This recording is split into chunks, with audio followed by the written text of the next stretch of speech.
This is Greg Roman, Executive Director of the Middle East Forum, reporting on the recent Israeli confirmed strikes on Iran. So far, the reports that we have is that Iranian command centers, Executive Director of the Middle East Forum, reporting on the Iranian command centers have been hit in Tehran. Reports of at least three different targets, including the Iranian parliament, have come out. We also have news which is coming in from Nir Dvori from Channel 10, Israel's Channel 12, that multiple sites have been hit, and the Israeli government has released for public consumption that the nuclear sites are being targeted. We also have multiple individuals who are willing to join this broadcast right now. We're going to put everyone on mute so that we have the ability to give updates as they are happening. But in terms of the news which is coming out, it can be confirmed that Israel has launched a preemptive strike against Iran, according to its defense ministry and national news circles. Explosions have been ringing out across Iran's capital as Israel is claiming to have launched its first preemptive strikes on Tehran. We also have news coming out that the Israeli Air Force has conducted strikes on major command centers across Tehran, striking both nuclear targets and the command and control section of Iran's Air Force and its military. Major explosions have been rocking the capital of Iran for the past few minutes. And we also see that the Natanz and Fordow nuclear facilities, their main uranium enrichment facilities, have been hit. We also have confirmation that Iran is preparing on its national news network already for a response against Israel. We see that there are instances right now that the Iranian forces are preparing their missile silos, and there's claims that they are already planning for a preemptory attack. The reports that are coming out, according to CNN, is that this has led the Iranian response to have been so much surprised, and we now have a name of the operation. Israel's efforts to strike Iran's nuclear program is called Operation Strength of a Lion, Mivtza Koach Ze'aryeh in Hebrew.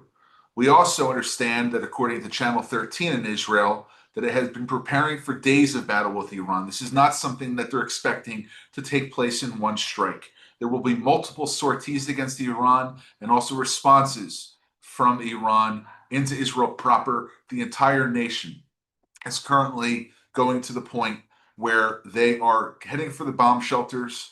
They are going to the point where they are preparing for days of battle, not just one-off situations. Now, we have a few individuals who will be joining us this evening for this live broadcast for the Middle East, reporting live on the situation with Iran and with Israel. And first, we're going to get Winfield Myers, who is the editor of the Middle East Forum's website. Tell us a little bit about the analysis of some of the writing that we've put out on this subject. And Winfield, I'm going to ask you first just to introduce yourself and to talk a little bit about some of the content that we've been publishing the past few days to give some context to this event that might shake the roots of foundational security in the Middle East and what it means for the United States, for Israel, and for Iran. Sure. Thanks, Greg. My name is Winfield Myers. I'm the editor of the Middle East Forum Online and the director of Campus Watch. Over the past several days, we've published a number of articles, really going back a couple of months now. Our position has been, in as much as we have a position, the goalposts are that we advocate a strong policy toward Iran. A lot of our writers have taken the position that in endless conversations with Iran, endless negotiations are pointless, that Iran plays the West for these and always has since 1979 and will continue to do it, and that America should support Israel in its efforts to, in as best we can, nip in the bud Iran's drive, which has accelerated over the past several days, the past several weeks, for nuclear weapons. Because if that occurs, Iran will be able to blackmail the Middle East and other areas of the world in much the way that, say, nuclear North Korea can now, and forestall any efforts to replace the regime. We've also published a number of articles that have noted the weakness of Iran's clerical regime.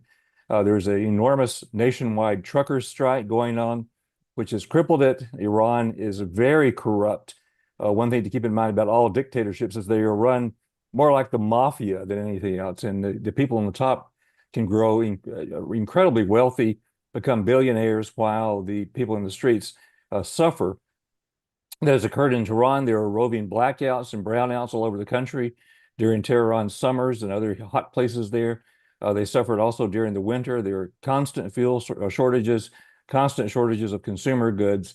So the discontent among the population is very high. Israel took out Iran's S-300 missiles back last year. It has very poor air defense at this point. And so our writers have pointed all this out and argued, for the most part, that if we're going to stop Iran's march toward the nuclear bomb, now is an opportune time to do it, and that waiting too much longer is going to allow this opportunity to pass. Thank you very much, Winfield. And now we're showing pictures from Israel's Channel 12. These are images of burning buildings from Tehran, where we see the results of the first wave of Israeli strikes against Iran. This is a feed from Iranian state television being broadcast on Israel's Channel 12. And we actually have our first Israeli staff director, the director of MEF's Israel office, Alex Selsky. In his reserve duty, he serves as a spokesperson for Israel's Home Front Command. Alex, if you're able to join us, I'm going to ask you to come up on here and share with us what's going on the ground in Jerusalem and what's the story so far. Hi, good very early morning from Jerusalem. Can you hear me well? Yes. Well, as you all understand, Israel just attacked in Tehran, in the heart of the Iranian, the Islamic Republic. And at about half an hour ago, it was a siren in Israel, which it was not a siren to inform the public about the missile, but in order to actually wake up all Israel. It was siren all over the country. And then the Home Front Command gave another message, emergency message, also to all the citizens of Israel, in order to inform that there is a change in instructions of the Home Front Command.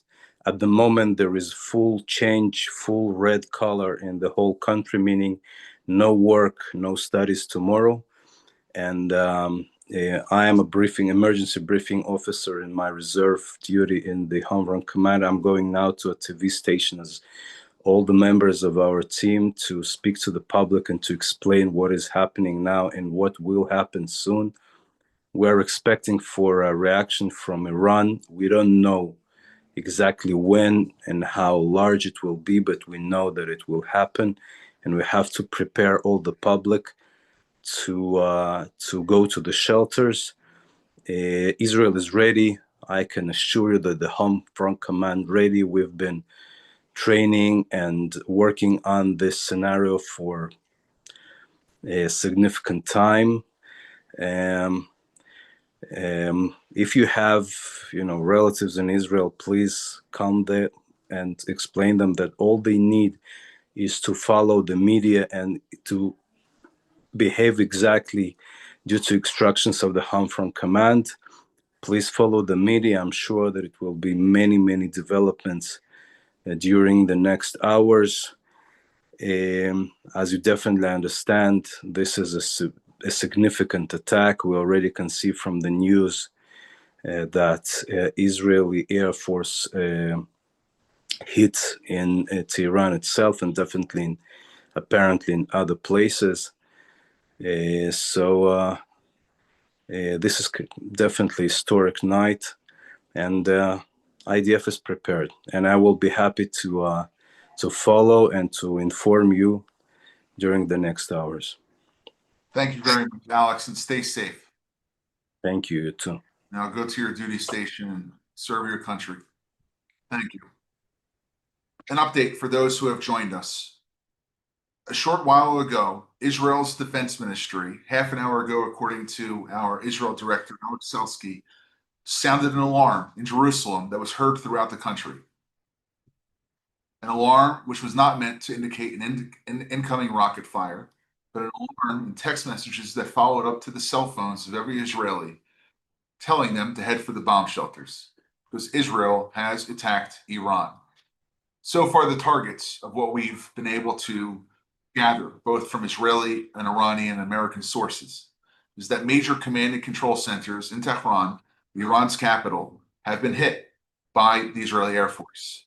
In addition, there are unconfirmed reports that Natanz and Fordo, two of the main areas where the Iranians enrich uranium, has been hit by the Israeli Air Force. We also have reports of apartment buildings, potential areas where leaders of the Islamic Revolutionary Guard Corps and others have suffered significant strikes. You'll see in the images that we are sharing here from Israeli television, which is mirroring Iranian television, that smoke is billowing across the skies of major Iranian cities and major nuclear centers. Insofar as we know, there has been no Iranian response yet. But due to the fact that Israel's Home Front Command and the Prime Minister's office has instructed Israel and Israelis to go to the bomb shelters, they've announced that we are expecting days of war, not just a one-off strike. This will be a major escalation in the attempts to curtail Iran's nuclear program, and Israel, Prime Minister Netanyahu, the Knesset, and the Security Cabinet have made the decision to strike Iran at the heart of its nuclear program. The next steps as they unfold, we're going to go back to Winfield Myers for a second, say what options that Iran has in terms of being able to respond to strikes against the heart of their nuclear program. Winfield? From what our writers have been covering over the past couple of months, I think that their options are significantly diminished from what they were, certainly going back to October 7th, 2023. One of the principal and in some cases underreported results of the war that Israel has carried on against the proxies of Iran is that Iran itself has been pretty drastically weakened by Israel's strike on it. And it's no longer able to strike Israel via Lebanon. It can do it via the Houthis. It cannot do it so much via Lebanon or via Hamas the way it could a year and a half, 2 years ago. So it's defenseless for the most part. Israel took out its air defenses. We saw that Iran chose not to even respond at all to Israel's last strike on it, despite promising to, level the earth and take out the Zionists and on the way they always do. But in fact, they didn't even respond.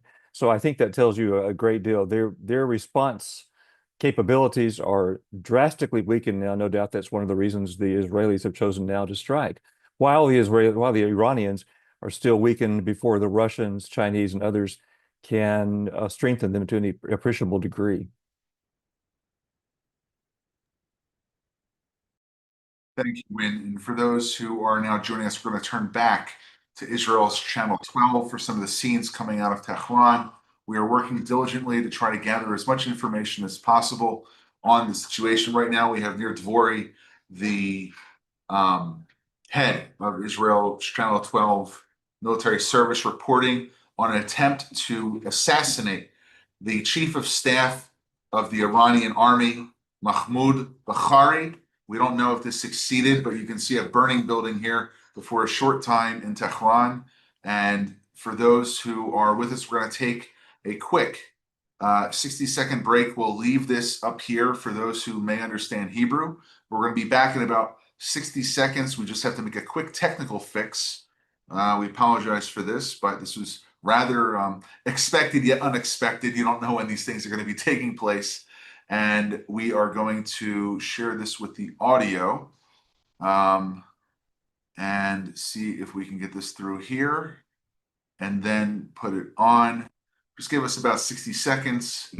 נוצר כאן חלון הזדמנויות ייחודי, Right back.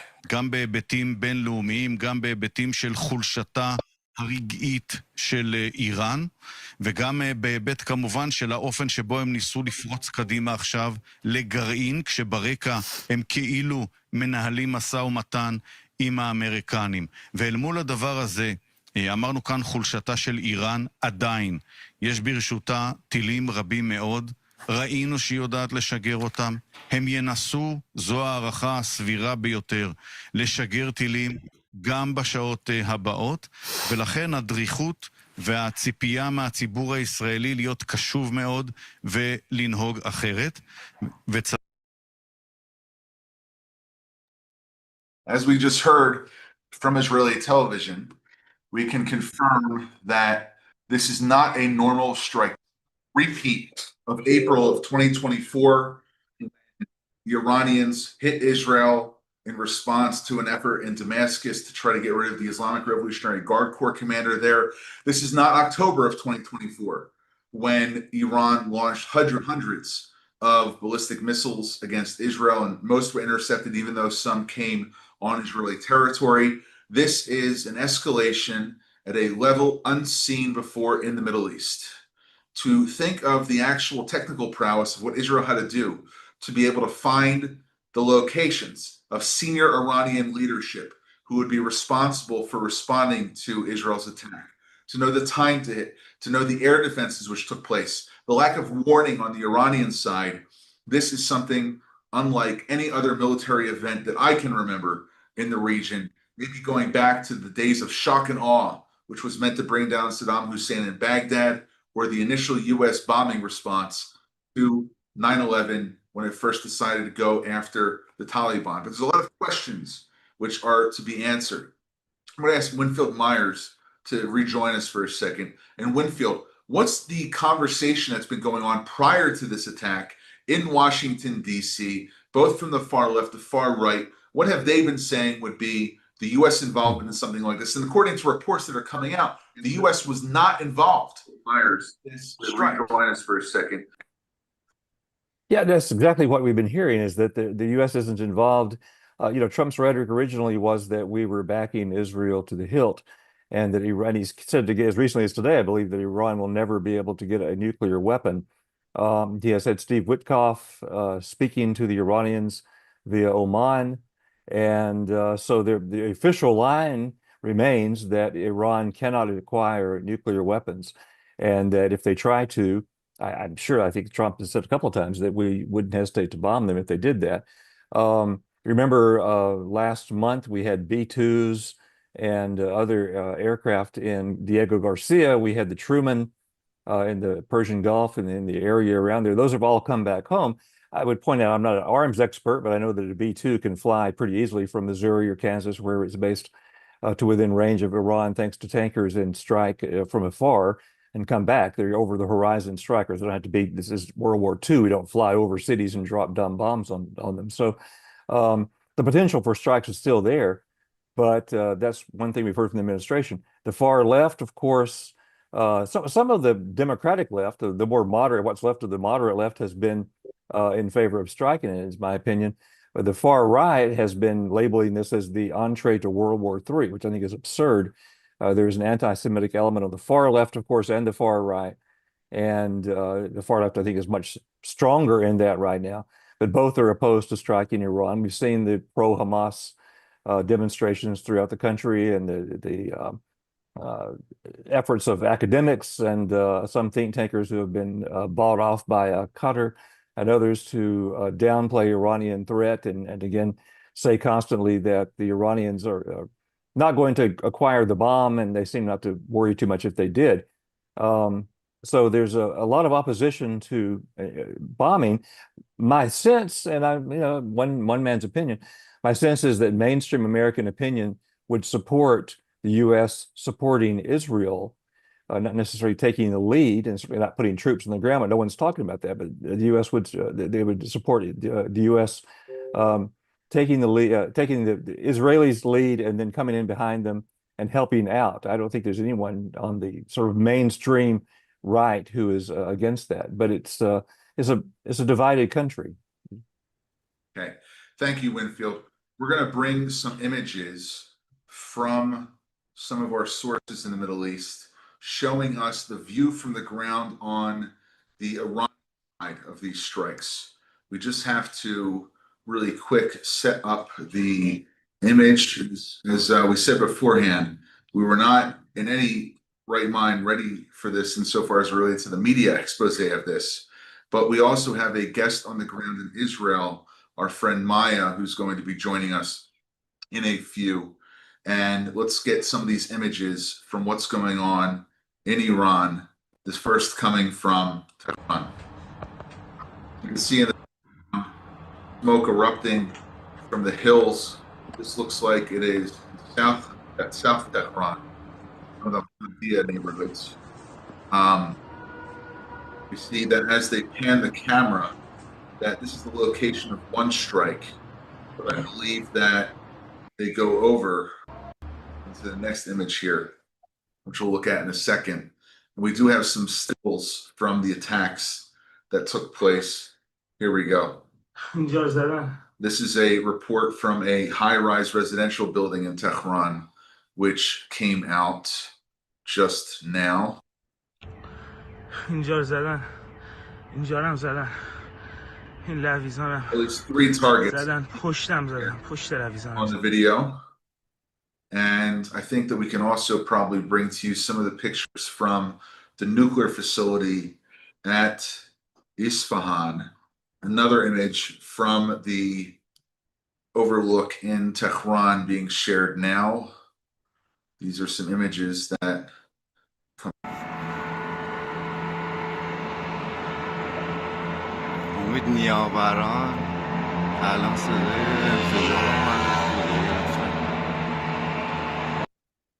All the lights from Tehran still shining, but smoke emanating from most of the other areas. Now, I want to make sure that we have our guest Maya ready if she's there to go. And Anaf, our producer, I'm going to ask you to try to get Maya on to tell us what the situation is in Israel right now. And while we're waiting for Maya to get up on the screen, we're going to see if we have any other pictures of the fire and smoke. Oh, here's the new one that just came in. The fire and smoke billowing from the capital of Iran, Tehran. Here we go. Fireball in the distance. And multiple secondary explosions coming from the capital. And I also think that we have some pictures of residential buildings. Oh, wow. This is quite the image. I'm going to remind our viewers that if you are not open to sensitive warlike images, this may not be for you. But here we go. ساعت الان 3:37 ورودی فرحزاده پایین یه ساختمان مسکونی زده شده. Winfield, I'm going to ask you to come back on just for a quick second because, you know, when we talk about Israel striking Iran, and usually in the conversation, it's just about the nuclear facilities. There's not often a conversation which takes place about secondary targets. Who are some of the other individuals that we could assume would be the target of a first wave of Israeli strikes, considering that if they want to take out the nuclear facilities, then they also have to take out the response mechanism that the Iranians might use to try to launch a wave of missiles in Israel's direction. What are we looking at in terms of the target bank for the Israelis tonight? Yeah, I think at first the Israelis have probably already been hitting whatever anti-air defenses the Iranians have left over from their October assault on those. Remember, in October, that's the first thing the Israelis did. It's the first thing you always do is come in and take out surface-to-air missiles, aircraft that are capable of launching, although the Iranian Air Force, as we know, is not what it was in 1978 or 9. It's decrepit compared to what it used to be. So they're probably taking out air defense areas, any kind of defensive or offensive missiles that the Iranians might be able to use to launch against Israel. The ballistic missiles that they have launched before, the Israelis have been successful in taking out for the most part.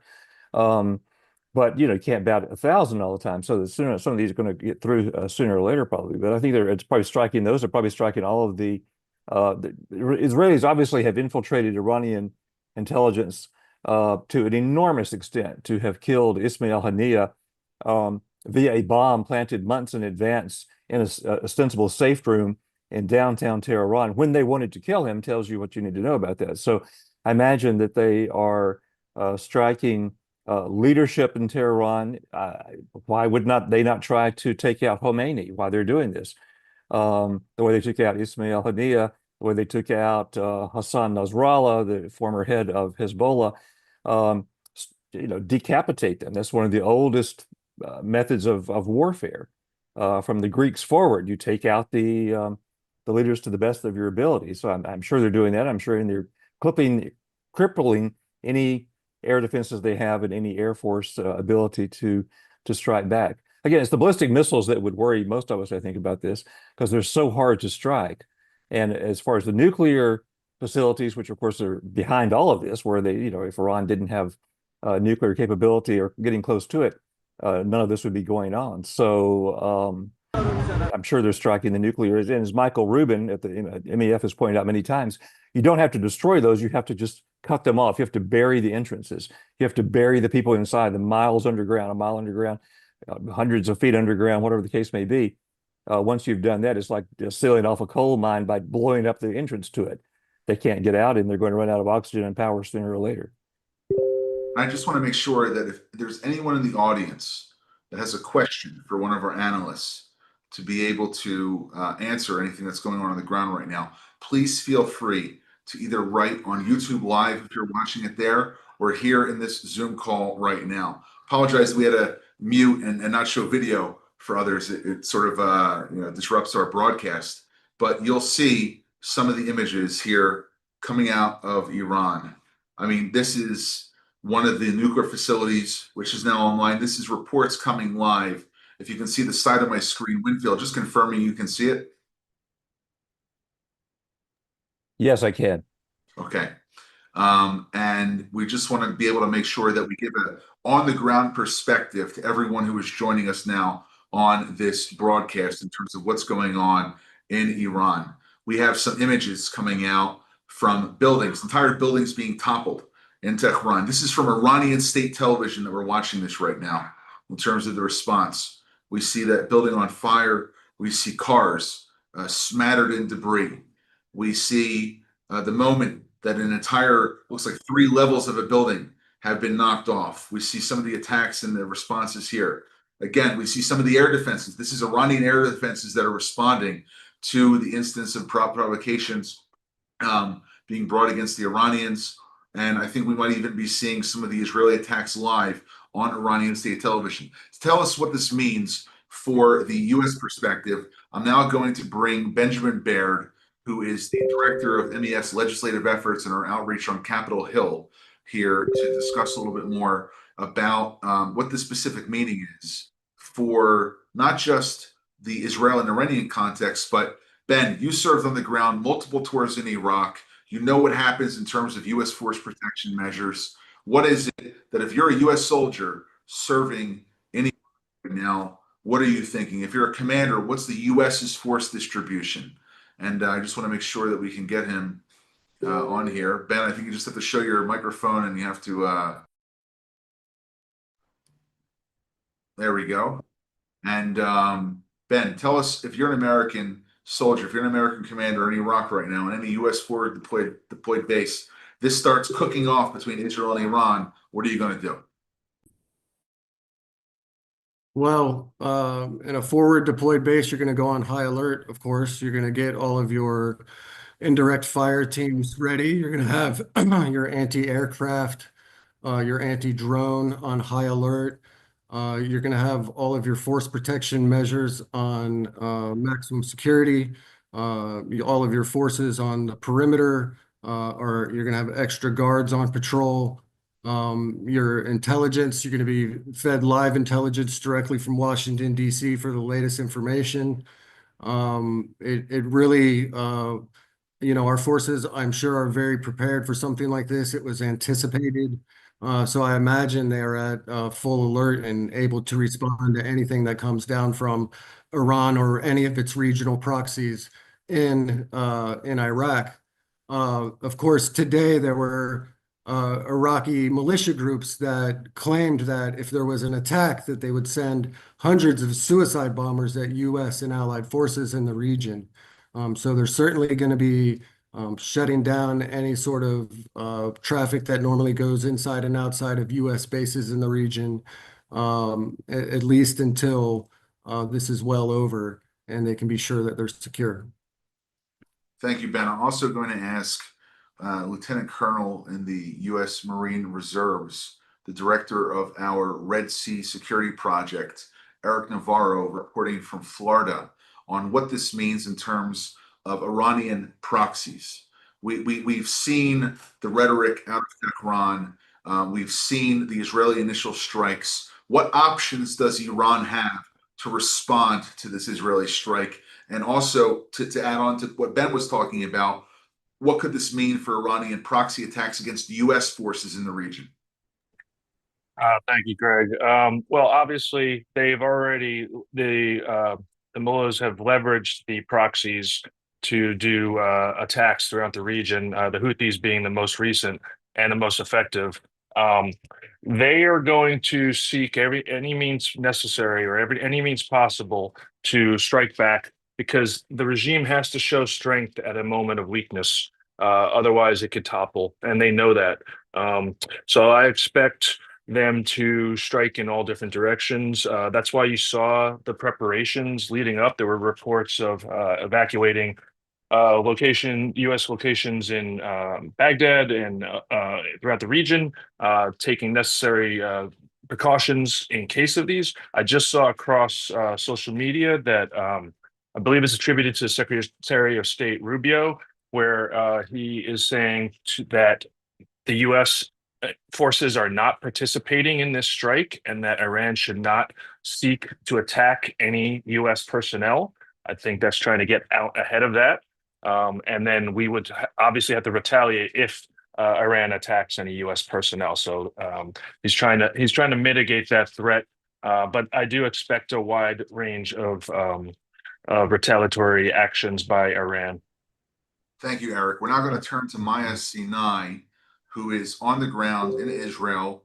Maya, I understand that you are in your bomb shelter right now. Correct. We're in the mamad in the safe room. What's going on? What's been going on in Israeli television? What's the news on radio? What are the instructions that you've received? What's the atmosphere like, if you can describe it? So I was actually just out in Tel Aviv. Up until the sirens, I was out in Khalat Binyamin. It was the fullest that I've ever seen it. It was packed with people, just, people having fun in restaurants and bars. So this was about 10 minutes before the sirens. I got home, and as soon as I got home, I heard the sirens, and my kids luckily are sleeping in the mamad already. So I just came in here, and the instructions are to currently be near the safe room. Those are the current instructions, to just be near the safe room. So you're on the street in Khalat Binyamin. The siren goes off. What's the reaction from the crowd around you? I was actually already upstairs when the sirens, started. But I'm hearing lots of, choppers in the air. And I heard some movements in the street, but now the streets are completely empty. So the city has gone silent, Yes. perhaps waiting for whatever may come next. In terms of what you're hearing on television, what are some of the analysts from the military saying? Are they expecting this to be hours, days, weeks? What's the general commentary from Israeli media, if you can share that with us? I think people are very cautious with giving estimates. I think they seem very fresh and very different from the attack that was in April of last year. It does feel more serious because we sort of initiated it. And so it feels a little bit more aggressive. I've been hearing a couple of weeks until things are calmer, but it's really, really early to say. I think no one can really estimate how long it's going to take.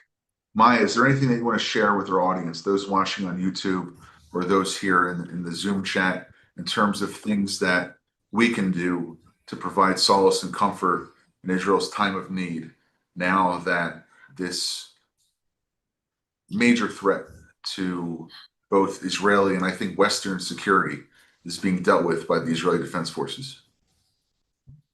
For me, what helps me is just remembering like the last year and a half, how amazing the IDF has been, our Air Force, seeing, how we've overcome every single obstacle and we've been standing strong. And I don't think Israel and the IDF and the government would ever strike without knowing that, we have full backing from the US, and without fully knowing that we'll be okay. So I really have trust in our government and our military, to know that things will be okay. Okay. Maya, thank you. And if there's anything else that we can do, please do be in touch. If Thank you're you so going much. to be up this evening, we may come back to you if you're okay with that. Thank you. Yes, definitely. Okay, thank you. So now we're going to go back to MEF staff. I'm going to ask for Ben and Eric and Winfield to get our roundtable going again. If we can please get your cameras back on, just to be able to ask about some updates that have now come in. It's apparently a statement that has been made by Secretary of State Marco Rubio indicating that there was no U.S. planning, no U.S. involvement. This is being categorized by the United States as a unilateral decision by the Israeli government to strike Iran. What's the significance of that statement, Win? He's trying to make clear to everyone not to hit U.S. bases in return, in various U.S. bases or forces in Iraq and throughout the region. That's my reading of this. It's my personal opinion. I'm not speaking for the forum. I wish we were hitting Iran with them. I think it's the most dangerous thing going in the world right now. But that seems to be the current posture. This is only Israel. We're not involved. Don't hit us back. Understood. And Eric, what process the CENTCOM, Central Command, what procedures, with what you can share with us, have they put in place now should the Iranians perhaps hit American targets? Well, they most likely have pre-positioned forces for both missile interceptions, Patriot batteries, and whatnot, but also a quick reaction force so that they could strike back immediately if Iran tries to attack U.S. forces. I will say also, just to go piggyback on Win, but regardless of the U.S. taking part in this strike, as long as they don't handcuff Israel and they let Israel do what it's doing, that's still a step in the right direction, right? And they're doing the same thing with the Houthis. The President Trump called a ceasefire on the U.S. bombing campaign there, but he hasn't stopped Israel from defending itself against the Houthis. And so I think that that's still a win. You don't know what's happening behind the scenes as well. I think they're making that statement and just trying to separate who's taking the actual action and then warning the Iranians and any other nefarious actors in the region, don't dare attack U.S. Forces. Now we're also joined by Shay K3, who is from the I'm going to mess this up because I didn't do my prep before, but I want to say the Yorktown Institute or the Yorktown Institute. Former GINSA, now Yorktown. Former GINSA, now at Yorktown Institute. And you were also an Iranian specialist in addition to quite often writing and being affiliated with the Middle East Forum. What's the take on the streets of Iran right now? What are the Iranian people saying about this Israeli strike against the nuclear program? I cannot tell you what they are saying right now, but I can tell you what they have been saying over the past few days. There has been some excitement. Iranians, like many Americans, their understanding of war is more of a conventional full-fledged war, because their recent memory is Iran-Iraq war. They don't have really a concept of strikes, airstrikes without ground invasion, which is going to be this war. Because of this, they have some misconceptions about what it would look like, and they're naturally worried and anxious. And the one thing I have heard a lot from Granted, these are more younger men who are more radical against the regime. They have been wishing that, in addition to strikes against nuclear facilities, that there would be an assassination campaign against leaders of the Islamic Republic, military and civilians. We have confirmation that Israel is doing that. Hebrew media have reported that General Salami, the head of the Joint Chiefs, has been targeted. We have some pictures of demolished civilian residences, but we don't know what those targets are. Uh, they are naturally, Iranians are quite. This is like most nations; they come together at this point. The reaction that I'm seeing is mostly worries about collateral damages among civilians, but not very. The two things I haven't seen is being defensive about penetration of their sovereignty by Israelis. They are really not in a nationalistic mode right now to unify against a foreign enemy. And they're not at all upset about those who might be dead among the political leadership. The only concern is the innocent civilians who might die. Jay, I'm going to go quickly to a statement from the Israeli Defense Forces spokesperson.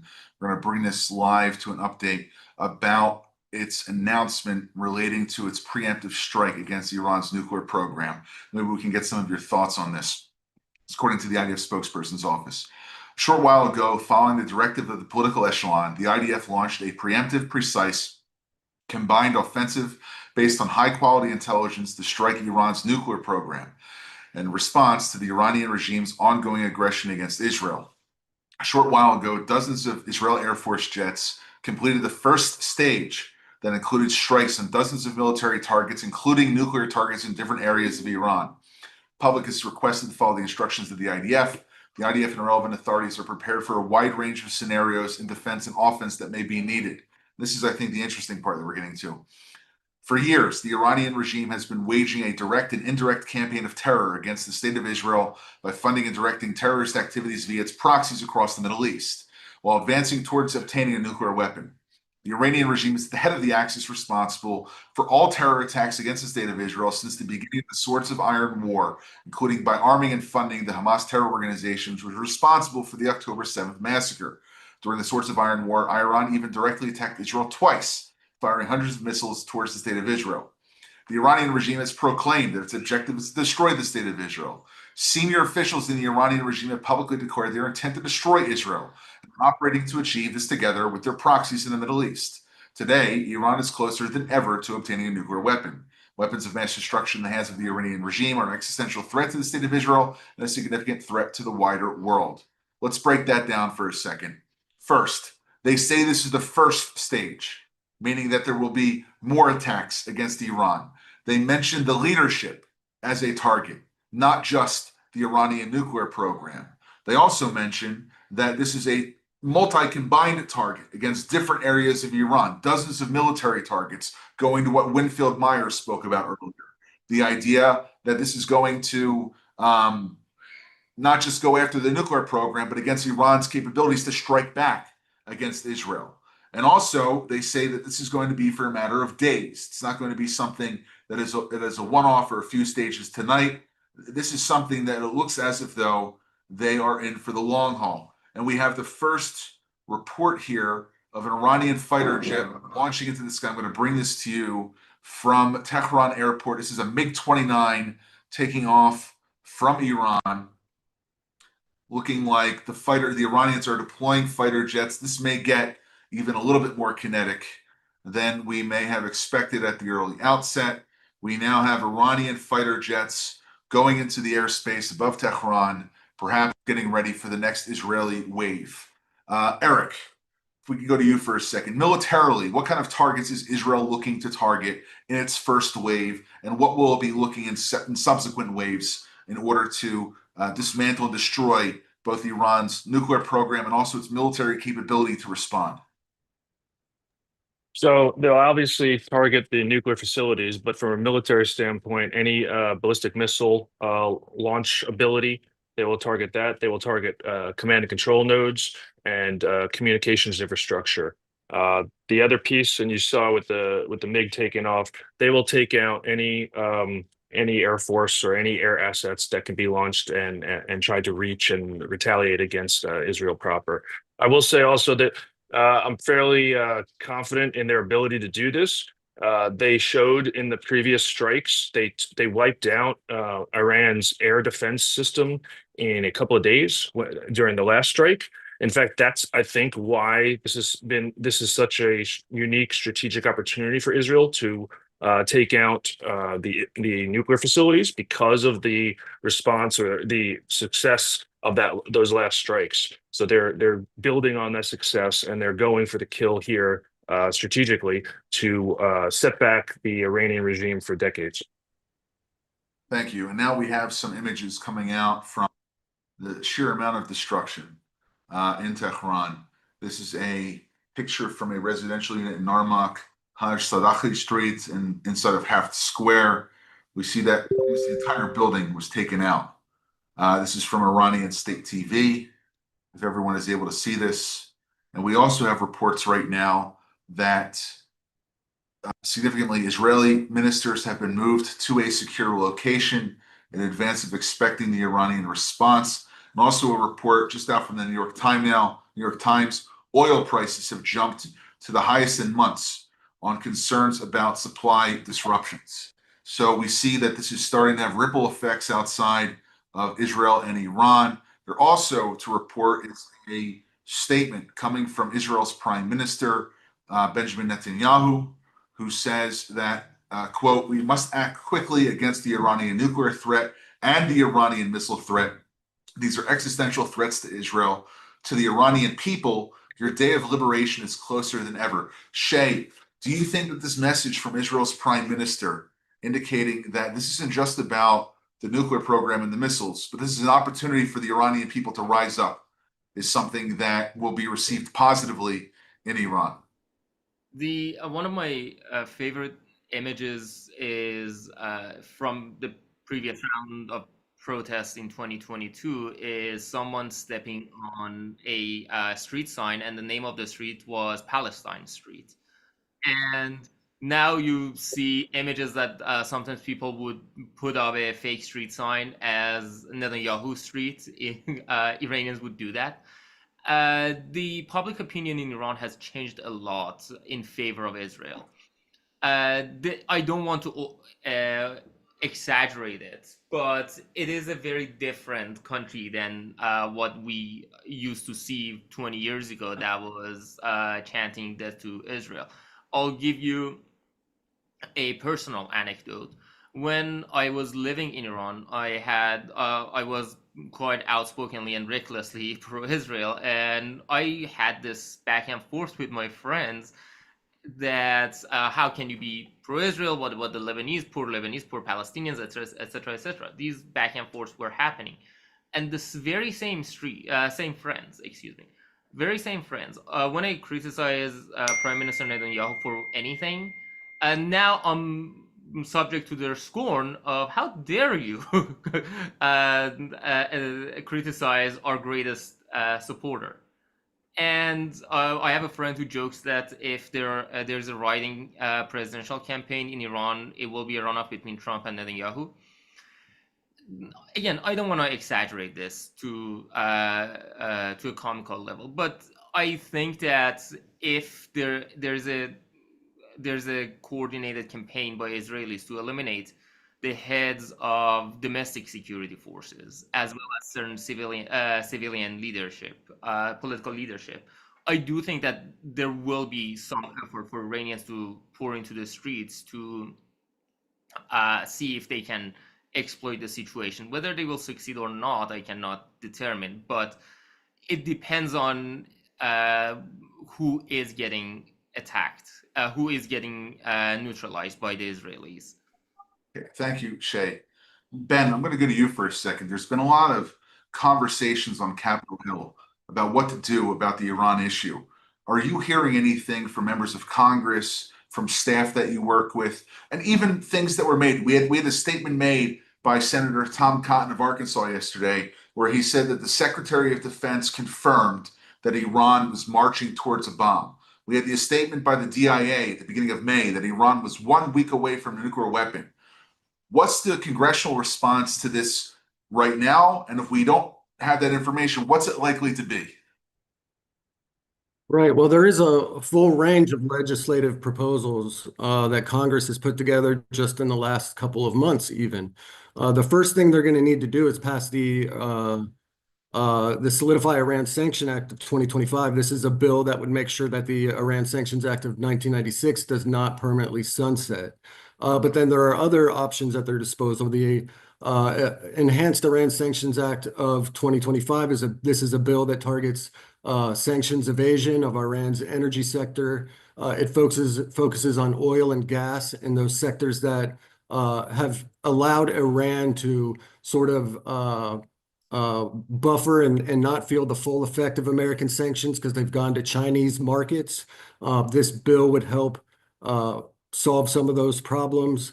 There's, of course, a number of resolutions that are on the table. There's the Maximum Pressure Act, which strengthens sanctions against Iran and targets the supreme leader and ballistic missile assets in the region. So there are plenty of options. It just comes down to taking action and using them legislatively. And the executive branch, of course, they can do so much quicker than Congress. And I think we will see something in the coming days. Well, we have some pretty direct words from here. Senator Lindsey Graham, where he says, "Game on, pray for Israel." Is this the kind of short but very direct rhetoric that we can expect, or something more substantive? I think in the coming days, we will see legislative proposals put together. If you remember back in April of 2024, just after the strikes against Israel from Iran, Congress got together after months of deadlock on funding Israel and put together a package that finally brought middle aid to Israel and to Ukraine as well. So I think we'll see more than words. We'll see action in the coming days. Thank you, Ben. Eric, I'm going to go back to you for a second here.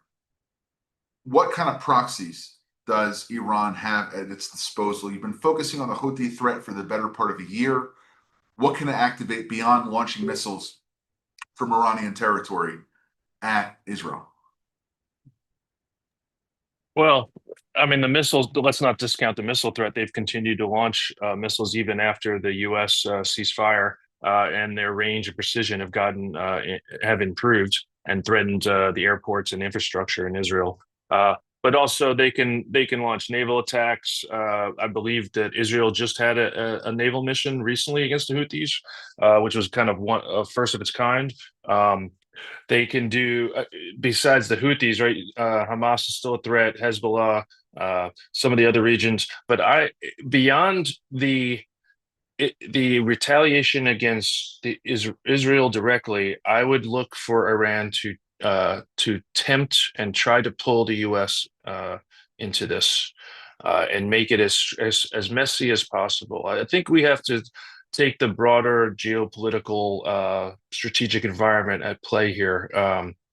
Iran is a client state essentially of China, right? China and China's going to have a play here, and Russia as well.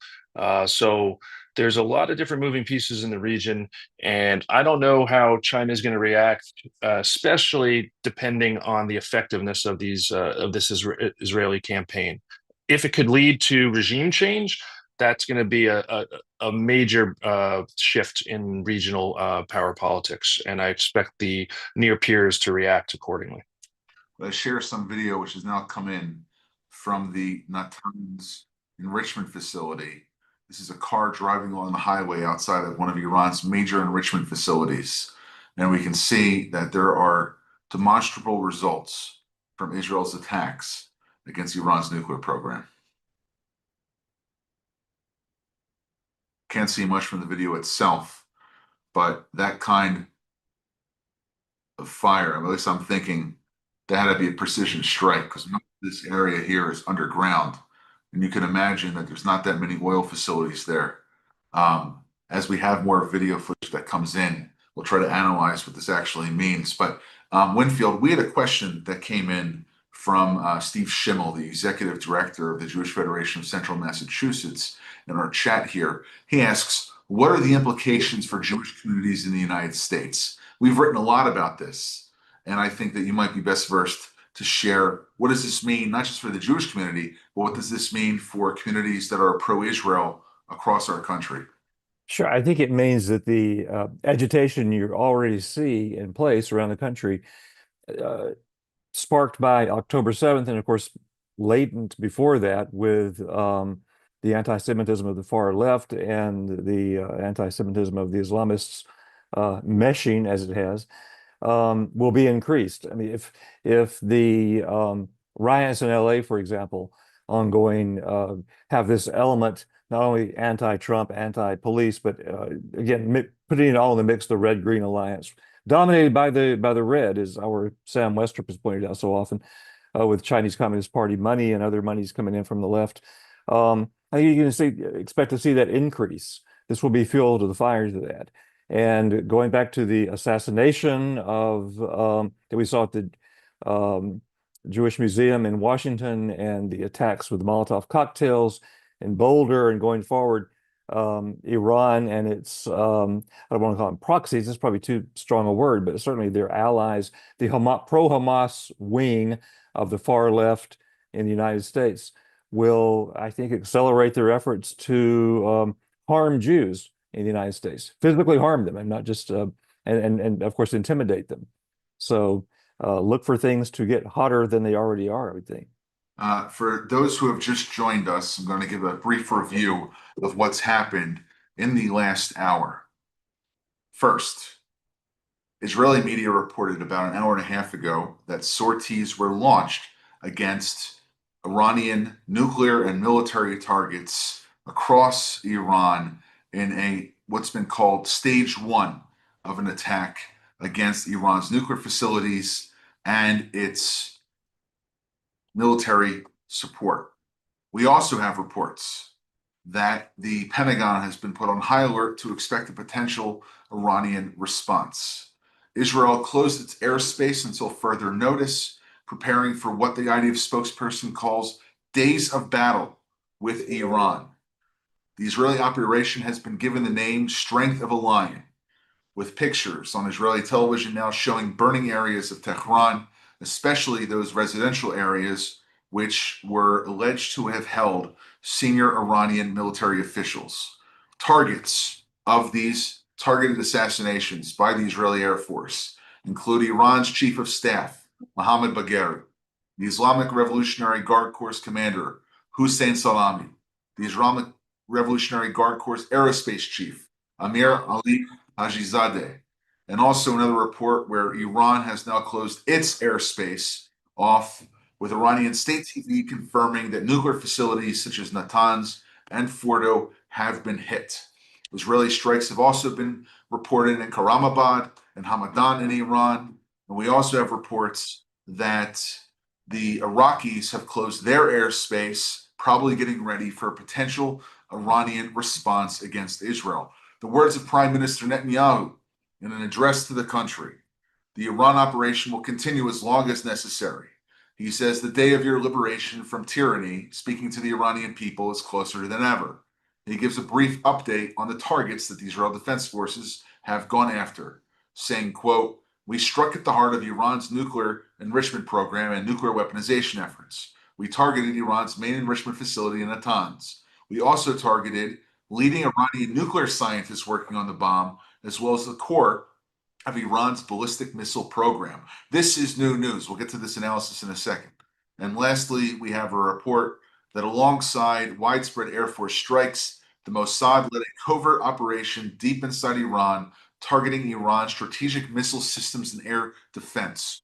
Eric and Winfield, actually, Eric, you recently participated in a war game, which really sort of put out this scenario. What would happen if Iran got close to a bomb? And now we see intelligence assets being deployed. We see nuclear scientists being targeted.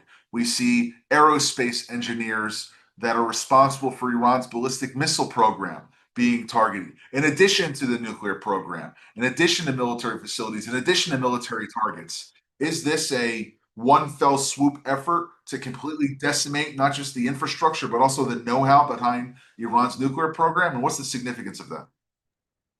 I think it is. I think, like I said earlier, Israel has noted the tremendous strategic opportunity that it has been given here, and it's not letting it go to waste. I also would say, just when you go to war, it's a full spectrum campaign. You attack at all directions. It's combined arms process where you're leveraging every instrument of power to impose your will upon the adversary. In this case, you're going after not just military targets, but the know-how, like you said, the scientists. I expect leadership assassinations and attacks like that. Don't forget the information campaign that'll be waged. It is even now on social media and throughout, especially Western media outlets. They will play upon the different factions of belief in the West. And I know Israel will understand what it has to do there. Going back to my earlier point, I guarantee you Iran is going to try to play up the divisions within the West, try to get those that are against action in the Middle East, both on the right and on the left, to put pressure on the administration, the U.S. administration, to then put pressure on Israel. So all the different factors are going to come into play. It's a multi-front war. I know Israel understands that, and that's what you're seeing is they're taking actions across the full spectrum of warfare. Now I'm going to bring Winfield back on for a second. Win, we've put several pieces out about Iran's information operations and also its ability to influence on campus, to influence the American people, to try to influence Europe. Why don't you give us just a real quick overview of what Iran has tried to do in the information space to put its narrative forward, and who are some of their main supporters in the United States? I think their main supporters are primarily found among the same protest groups that we saw at, say, Columbia and Harvard and other universities in the weeks and months following October 7th. They're the, as I mentioned a moment ago, left-wing agitators joined by a smaller number, again, going back to what our Sam Westrup of Islamist Watch has researched and knows a great deal about, joined by a smaller number of Islamists. It's a primarily left-wing, far left movement.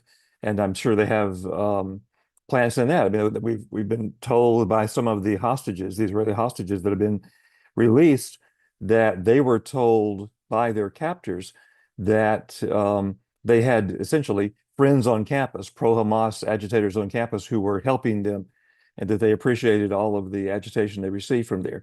So they're going to try to go back to Eric's point, they're going to try to divide America from Israel as best they can. That can be done diplomatically, it can be done through back channels, it can also be done in the streets by simply raising hell to the degree that people start to say, well, this isn't our war. There's an element of that on the right. There's been a lot of element of that on the left, particularly on the far left, when it comes to Israel.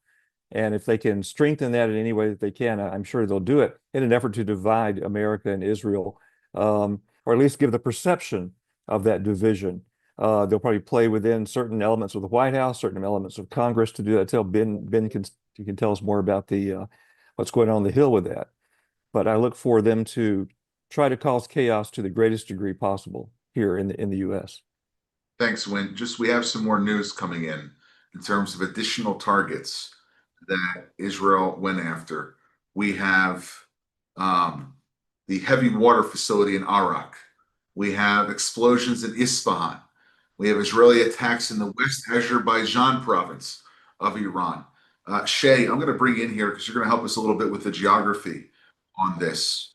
But where is Iran's nuclear programs? What are the sites that Iran has? How have they dispersed it across the country? And what does Israel have to do to be able to completely dismantle, to eradicate, to destroy as much as is possible before international pressure starts coming in and maybe tries to end this thing? So if you don't mind, let me address the second first. In the past, there has been a pattern over the past 10 years that when Israel would attack Iran in Syria and later in Iraq, Iran used these proxies to retaliate against U.S. forces. And this has been, in my judgment, Iran's way of driving a wedge between Washington and Jerusalem. And I expect that they will do the same, especially with the news over the past couple of months about the rift between heads of governments in Israel and in the United States. And recent news, I think that they're going to try to do their best to win this politically, since they don't have they cannot win it militarily.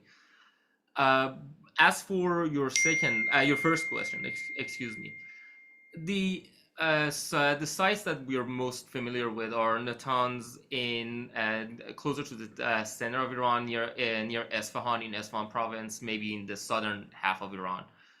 The water facility you mentioned in Iraq is close to Tehran, and also the Fordo and the Parchin facility, which are also near Tehran. Parchin actually is quite close to Tehran, maybe 30 minutes a drive. There was some footage of fighters passing by Karaj, which is on the way. If you fly from Israel to Parchin, you have to pass through Karaj. So based on that, I believe that they have already attacked Parchin. The question I have is Fordo, and maybe Eric would have a good answer to this. Because Israel does not have heavy bombers and has to rely on fighters, and Parchin is buried in the mountains and it's underground, I wonder if Israel will be able to destroy the underground facilities, or would have to compromise on destroying the mouths of the tunnels and air ventilation and water access. In which case, the question is how long it will take for Iran to rebuild. I just want to mention two more things before I pass it back to you. One is that most Pentagon estimates are that actually Israel cannot destroy the underground facilities, but I want to put an asterisk on that, because Pentagon loves to estimate things the way they would do it, not the way others would do it. They also didn't think that Israel could destroy Osirak, but on the way back, the fighters were running on fumes, something that Americans would never do, but Israelis actually are more risk-taking in that way. So they might have the capabilities just to be more innovative and more daring than the US Air Force would be. The second is, I actually, as a point of personal privilege, a month ago, I believe, or 2 months ago, I did write for Middle East Forum that there had been a lot of chatter among people, mostly dovish on Iran, that we need a deal because you cannot undo the knowledge that Iran already possesses. And the obvious answer is that you actually can undo the knowledge, just eliminate the scientists. And that's what Israel seems to be doing by eliminating scientists, to prolong not just the rebuilding of the physical infrastructure, but also the scientific infrastructure of Iran's defense program. Well, thank you for that advice. Maybe the Israelis took it. We'll see if we have some listeners in the Israeli General Staff to Shai Katiri's commentary. I want to go back for a second to Eric. Eric, in terms of, if you're putting yourself in the shoes of an Iranian general right now, maybe your command and control structure's been taken out, maybe you're getting indirect orders from the Ayatollah, maybe you're going in a way in which you don't necessarily know what's what. The Israelis have taken out your air defenses. You're not sure on what missile systems are operating. If you're in the Iranian shoes, what are you thinking right now as the military commander, not the political class? So you're thinking try to survive at all costs, right? So there's different steps that you would take. You would try to disperse your forces, not concentrate and mass them, so that they're more difficult targets. You'd obviously take survivability steps, or concealment, or cover. To the gentleman's point earlier, I did want to address that, by the way, because there's reports about the different capabilities. During the last series of strikes, there was talk of how Israelis would need American support, both in the bunker buster weapon case, but also the transports for the range, the extended range that they would need for their fighters. I can't speak to what actual operational details are taking place now. I will say the Pentagon, when you're in an existential fight like the Israelis are, you are obviously going to be more risk taking than the U.S. And that's a problem. I'll speak personally. That's a problem that's plagued the Pentagon. It's risk averse and it's too careful. And it's plagued us throughout the last 20 years of the global war on terror fights. So I expect the Israelis to be much more risk-taking and essentially ruthless, and to do what needs to be done in this strategic environment.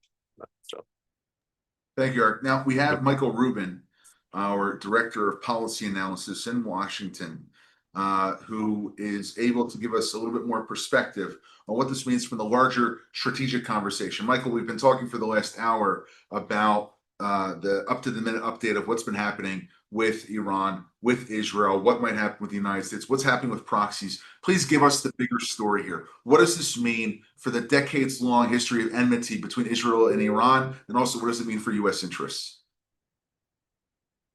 Michael, we're going to ask you to unmute for a second. Sorry.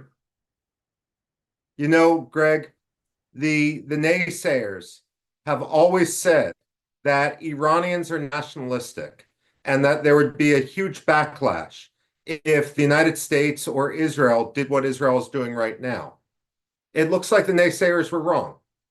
Remember, for as much as we hear about 1953 and the counter coup against Mohammad Mossadegh and how that created a nationalist backlash, people don't talk about, Iranians don't talk about that 8 years before that, the United States occupied their country. The issue here is whether the Israelis are able to act with such precision, and it appears they are, in order to target the regime without targeting the Iranian people. Our Middle East Forum observer contributor, Sheikh Hatiri, who's here and has been commenting, has rightly said, look, Bagheri, for example, the head of the Iranian armed forces, is gone.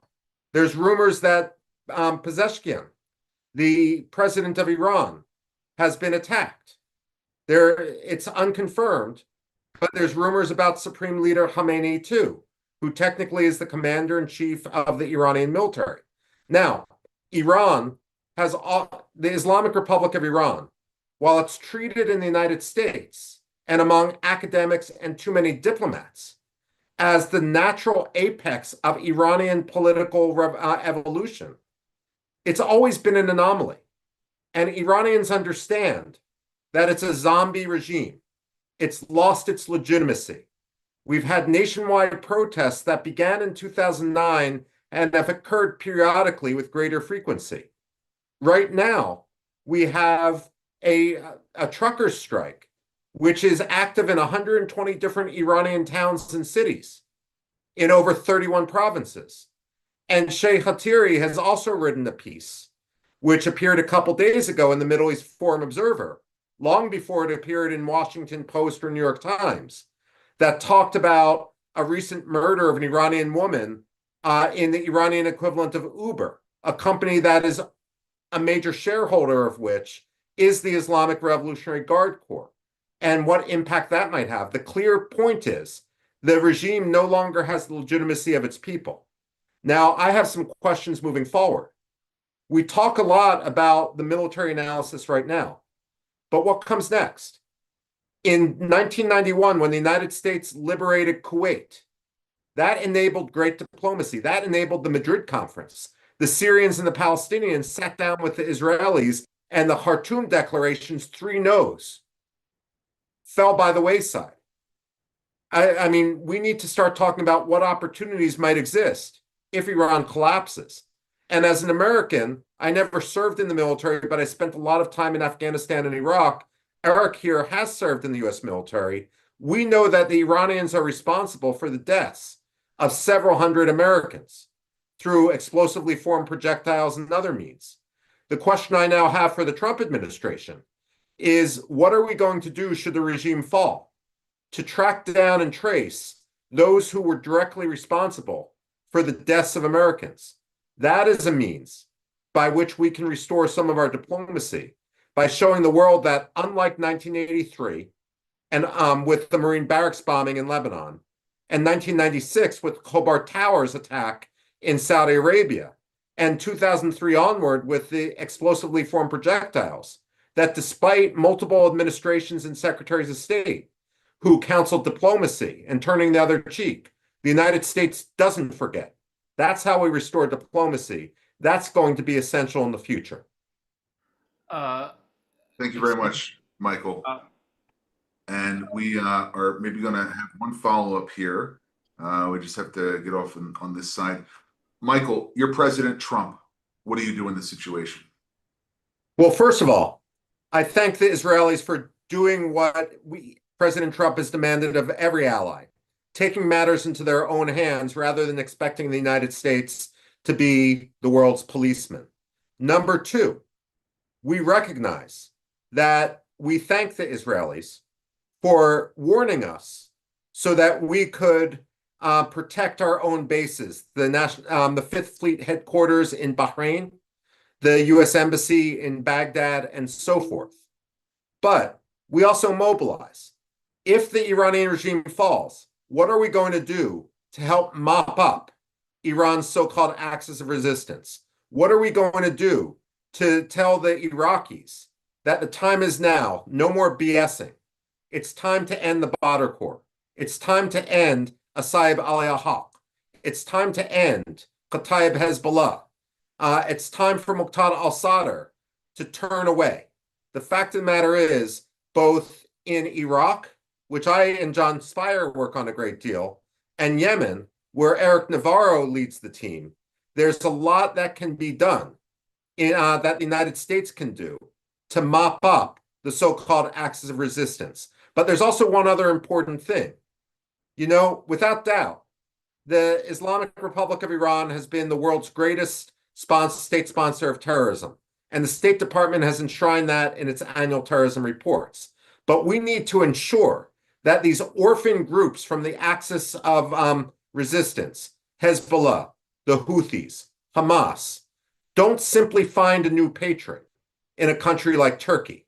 We need to be on our game, not sit there as spectators, but again show that even though Israel was the tip of the spear, we can join after the fact and help mop up so that these groups don't regrow, and so that no other country in the region decides that it wants to take over the role of the chief terror sponsor in the world. We need to keep an eye on Turkey, on Qatar, and on Pakistan in that regard.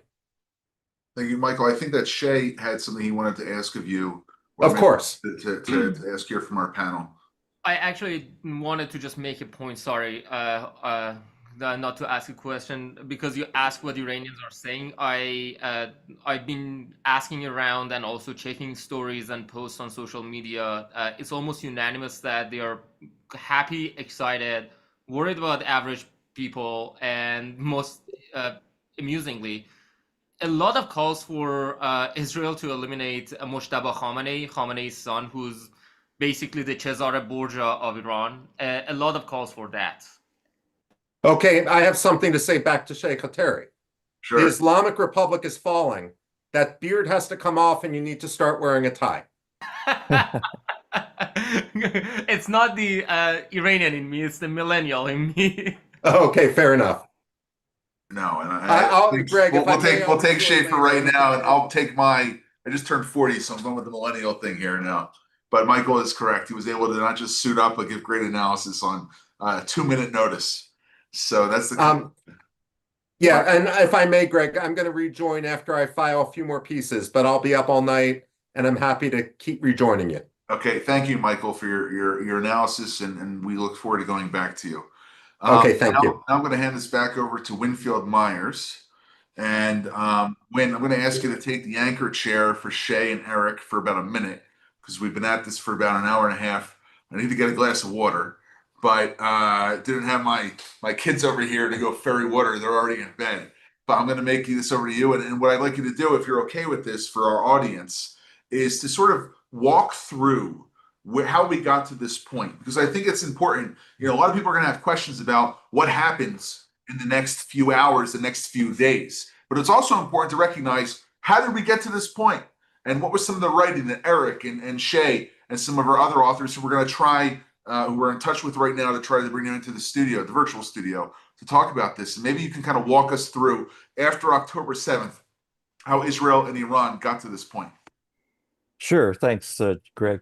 One of the things I was thinking as we were going through this is that when Iran's proxies launched October 7th, they didn't see this coming, did they? Israel's reaction has been so fierce in spite of both domestic and U.S. pressure against that. Please just answer Greg's questions, but any element of it you would like to do. How did we get to today with Israeli launching on this day, on mid-June of 2025? Either of you. I have been saying that for the past 20 years or so, the U.S. policy has been arming Israel to the teeth, which I am supportive of, but also not just failing to deter Iran, but very often under especially Biden and Obama administrations, also enriching Iran, which allows Iran to arm itself to the teeth. And when you arm two mortal enemies to the teeth, what do you expect to happen? They are going to go to war. This lacked historical education on the part of American foreign policy to believe that a balance of power between two armed states could hold, rather than break into warfare, especially when Israelis are worried that administration after administration after administration says, we want to get out of the Middle East, we don't want to be bogged down in the Middle East, which causes anxiety among our partners, in this case Israel, to take action itself. And after October 7, of course, it's going to take action. That's no surprise that Israel has acted in this manner. I'm surprised that people are surprised. Sorry, Eric, you want to say something, I think. Yeah, because I agree wholeheartedly. It's that meme that's going around social media with the rockets on both sides, right? And U.S. taxpayers paid for both sets of rockets, right? And that's exactly what has happened. But it's also the U.S.'s strategy and approach towards Iran has just bounced back and forth depending on the different administrations, right? It has never been consistent, right? And so just when they're getting starved under the first Trump administration under maximum pressure, then Biden comes in and lets the floodgates reopen, right? And then they're able to enrich themselves and deliver supplies and support to its proxies right before October 7th.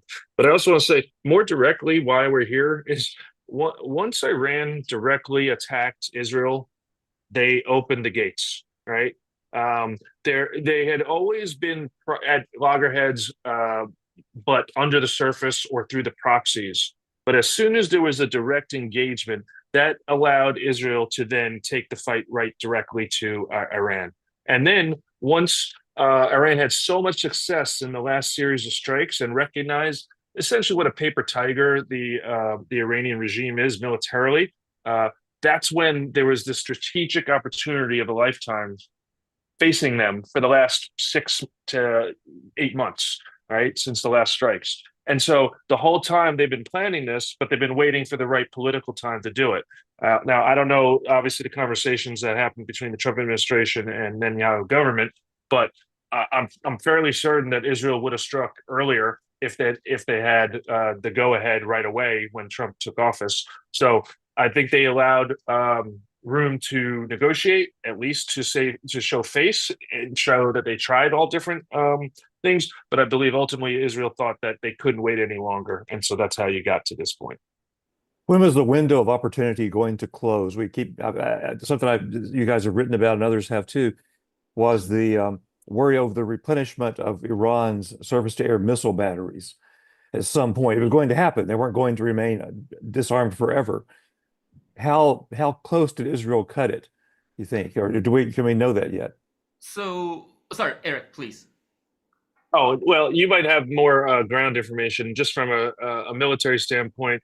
It's not even, you can take the best intelligence estimates, but as a commander, I'm thinking I know what's certain right now, which is that they're exposed. And so the longer I wait, I know that they will reconstitute at some point. So I need to strike now.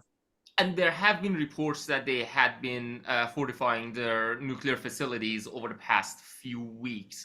I want to make two further points. One is that if you look at Iran's domestic internal problems recently, they have been having extreme outages. Michael actually has written about this. The power outages are due to mining of Bitcoin, because since November, not just that, also huge inflation. This happened in November, right after our presidential election. After Trump won, they began worrying about the return of sanctions.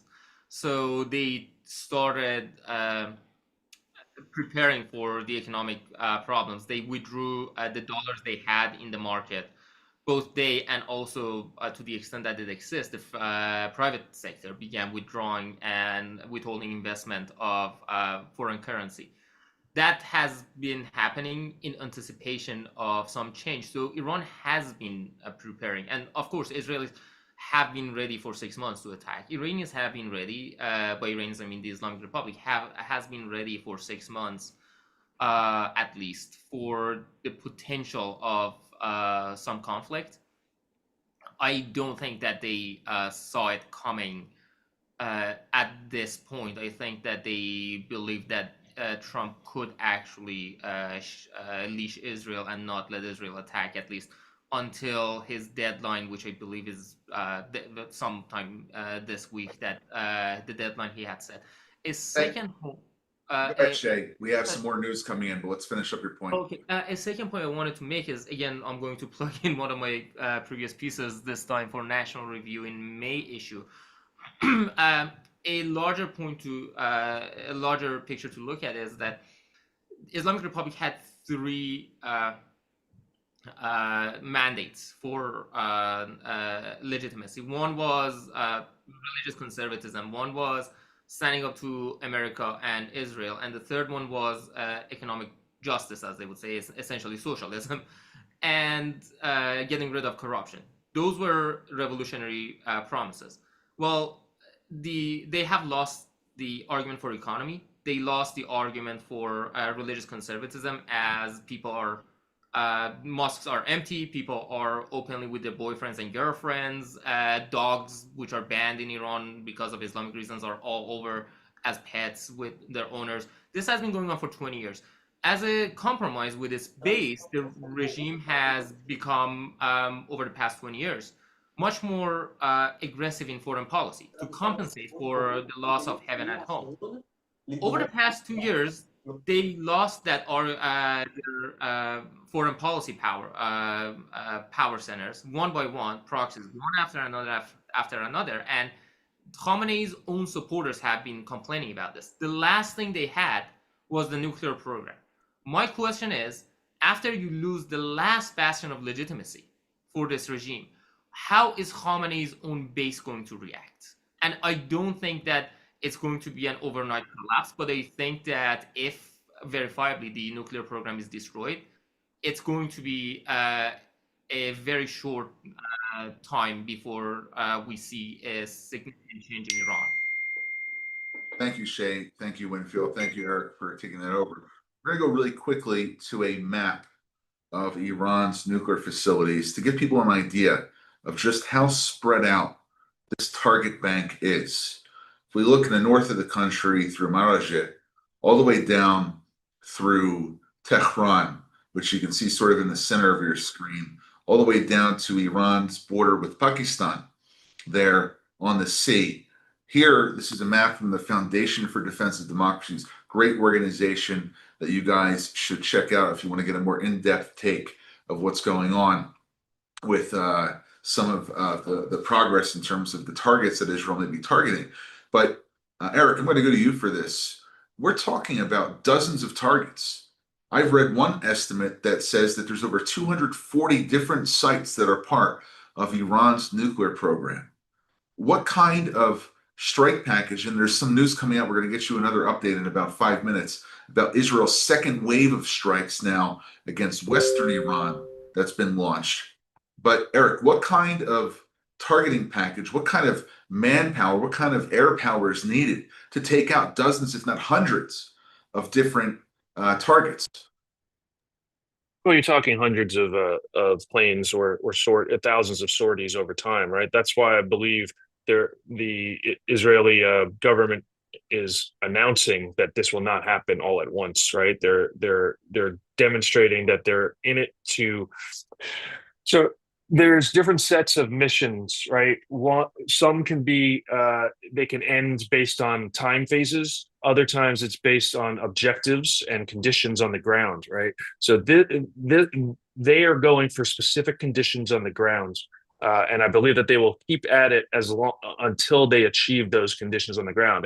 And so what they'd have to do is do battle damage assessment on all those different targets and decide what percentage have been completely destroyed, what have been degraded, and which ones are the most critical that have to be destroyed at all costs. And then they will continue to fly sorties until they achieve those objectives.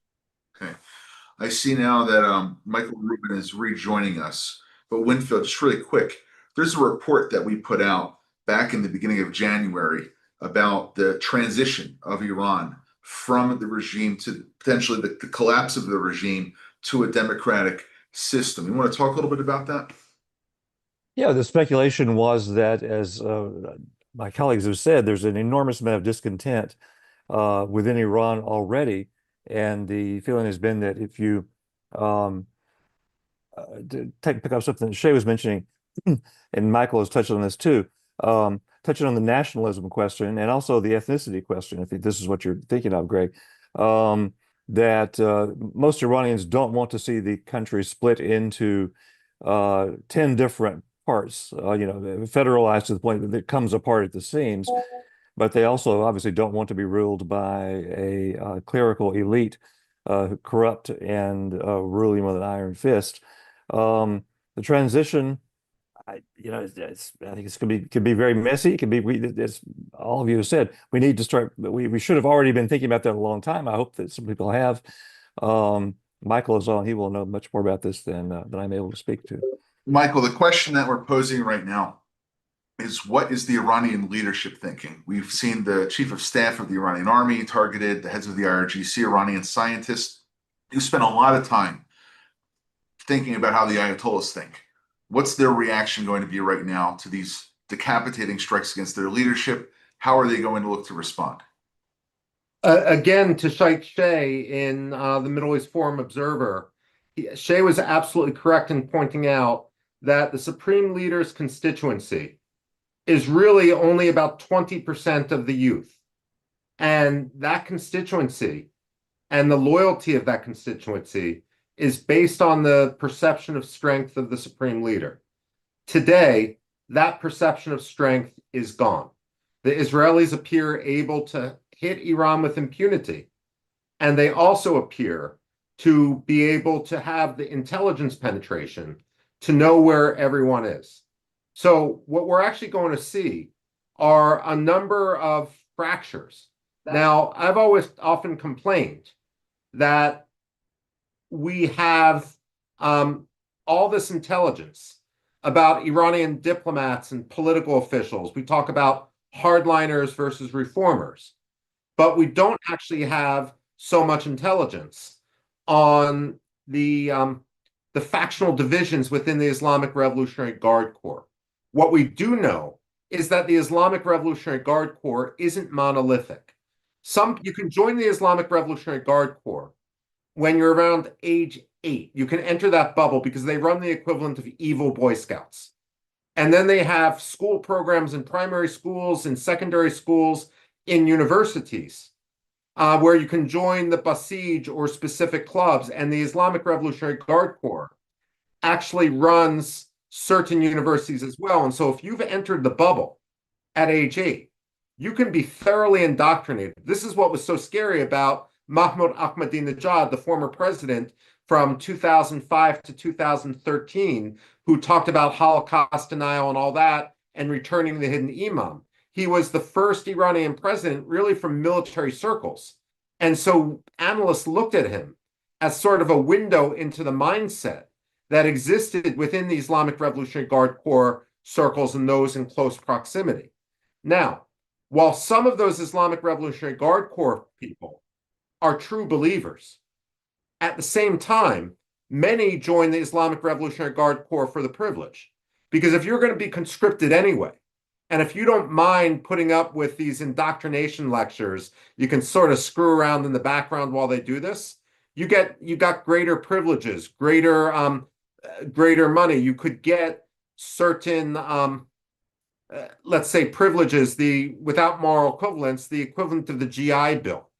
And some people are also just in it for the money.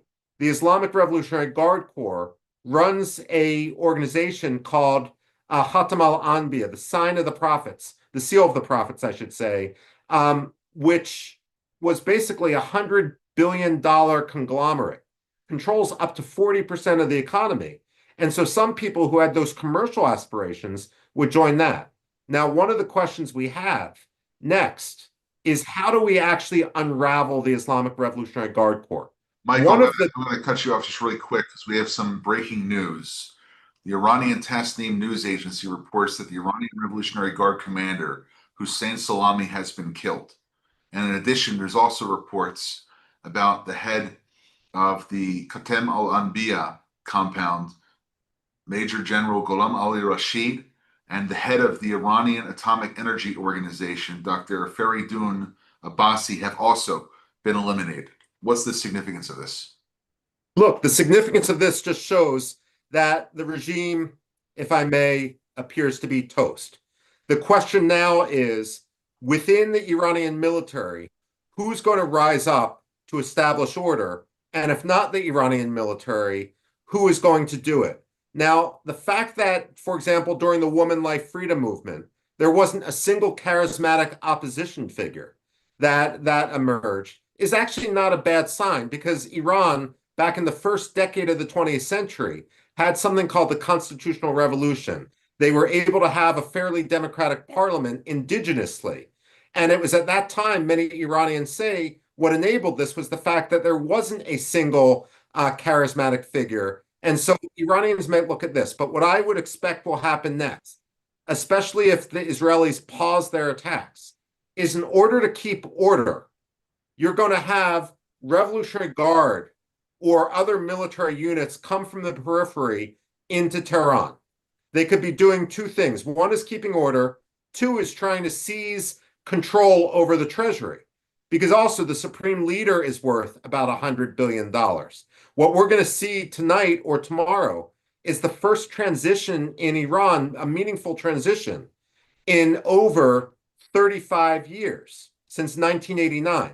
Now, when Ayatollah Khomeini died on June 3rd, 1989, there's a funeral the next day on June 4th.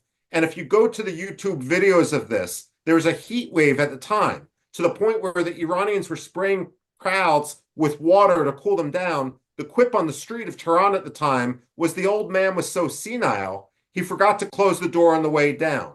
I wouldn't be surprised if we see a huge heat wave emanating from Iran pretty soon, as a lot of people forget to close the door on the way down. Okay, so Shay, I see that you have some other thoughts on this. These senior leaders have been eliminated. What does this mean for adherence to the IRGC? Who's next in line? And will they have perhaps lesser or more dangerous rhetoric as it relates now to the entire intellectual class behind the nuclear program and all the financiers and military operators behind it effectively being taken out overnight? So first of all, on Khatam al-Anbiya commander, keep in mind that this is a construction headquarters, which is supposed to be humanitarian, etc., to build houses. But really, Khatam al-Anbiya is the money-making headquarters for the IRGC. That's where the financial empire that IRGC is directed from. So Israel is now going after the regime and especially the military's bank, for lack of, or hedge fund rather. That's the significance of it. It's an extremely powerful command. Second, a personal story. A lady who's from one of the villages near the city I am from, who would go and clean. She was our cleaning lady, and more rural and but also not supporters of the regime. She had a son. I knew this son, and he was always a troubled kid. Never finished high school without any talent. Once a while back, she was asked how her son was doing, and he had joined the IRGC. So of course, the reaction is, how could that be? Because you know what monsters these people are. And she responds, yes, he hates them too, but those are the only ones who would hire him. That's more resemblant of the rank and file of the IRGC than an ideological committed core, especially among the youth. And there was a memorandum of a conversation among Khamenei and IRGC commanders leaked a few years ago in January. So the meeting happened in November 2022. The authenticity of the memorandum has never been confirmed or disputed, but take it for what it is. If you go through the commanders and what they are saying, it looks like a report of the Tsar's army a few years before the revolution. And a lot of them are saying things like, I couldn't find my lieutenant. I asked, where is he? And it turns out this is during the massive protests. He's not showing up because he's sitting behind the Evin prison where they're holding his wife, who had been arrested during the protests. There are stories like that among the IRGC rank and file, which are hopeful because a lot of them are not going to agree to fight for the survival of the regime, certainly not sacrificing anything. Second, Iran has a large population, but it's a useless population when it comes to the regime because they are not going to trust these people with arms if it comes to a war with Israel. And third, among the base that Michael mentioned, the more radical base, now that becomes more interesting. These are people who are more extreme than Khamenei. If they become disenchanted, it's not necessarily going to be out of liberal principles. It's going to be out of the principles of the revolution being let down. The question, that is the major question in succession. Who is going to win this fight? There are the reformists who want to go back to Khomeini's era and these are the reformists, by the way, and feel cheated because Khamenei became the supreme leader after Khomeini. Are they going to hold strong, or is the extremist wing going to win? Hey, I'm going to cut you off just for 1 second. We have reports right now that Iranian missiles have been fired from Iranian territory, and we see that they are on their way towards Tel Aviv, it looks like. The Iranian response to the Israeli strikes looks like it has started. This is an unconfirmed report. There is not any reports out of Tel Aviv to confirm this right now, but there are reports from Shia and Iranian media saying that there may be the Iranian response starting against Tel Aviv. A few other updates for those who have just joined us. I'm Greg Roman, Executive Director of the Middle East Forum. We're joined by Michael Rubin, our Director of Policy Analysis, Eric Navarro, our Director of Military and Strategic Programs, Winfield Myers, the editor for the Middle East Forum Online, and Shai Kateri, a Senior Fellow at the Yorktown Institute, and also a Middle East Forum contributor to the Middle East Forum Observer, fellow, and all-around good guy. And Shai, I'm going to remove this so we can actually see everybody. As much as we love to see you, what's going on there? And Shay, I'm going to actually jump back in, if I may. Please. One other aspect, or 2 points I think that need to be built on what Shay said. when we're talking about the most ideologically pure unit of the Revolutionary Guard, the people who have truly been indoctrinated, this really is the reason why Israel needed to act. So many European and American diplomats dismissed the fear of Iran's nuclear weapons, saying Iran would never be suicidal even if they developed nuclear weapons. They could be deterred. That was a straw man argument. That was never Israel's concern. Israel's concern was not that Iran would be suicidal, but rather that they were terminally ill. If you had an uprising, and we've had a series of them, sort of like Romania in 1989, where you see that the security forces are joining in, the regime only has 24 or 48 hours left. If Iran had nuclear weapons, and the most loyal, ideologically pure units of the Revolutionary Guard had them, how would you deter the launching of those nuclear weapons in the last 24 hours? Would you gratuitously kill 2 or 3 million Iranians after the regime had been changed? That was the fundamental problem Israel was up against. But more broadly, for all the people that talked about muddle through reform, the so-called dialogue of civilizations, the problem was always the same, that you could never have meaningful reform in Iran until the Revolutionary Guard fractured, because the Revolutionary Guard didn't represent the people. It was essentially the Praetorian Guard of the supreme leader. Now we see that fracturing. So there's any numbers of new opportunities. But with these reports, lastly, of missiles heading towards Tel Aviv, this is another reason. First of all, we can't let the perfect be the enemy of the good.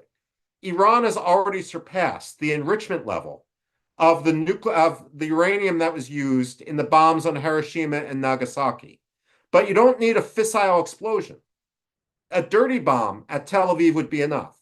So back to April 2024, when Iran launched about 300 drones and missiles, and Israel and its moderate Arab allies shut down all but 7 of them.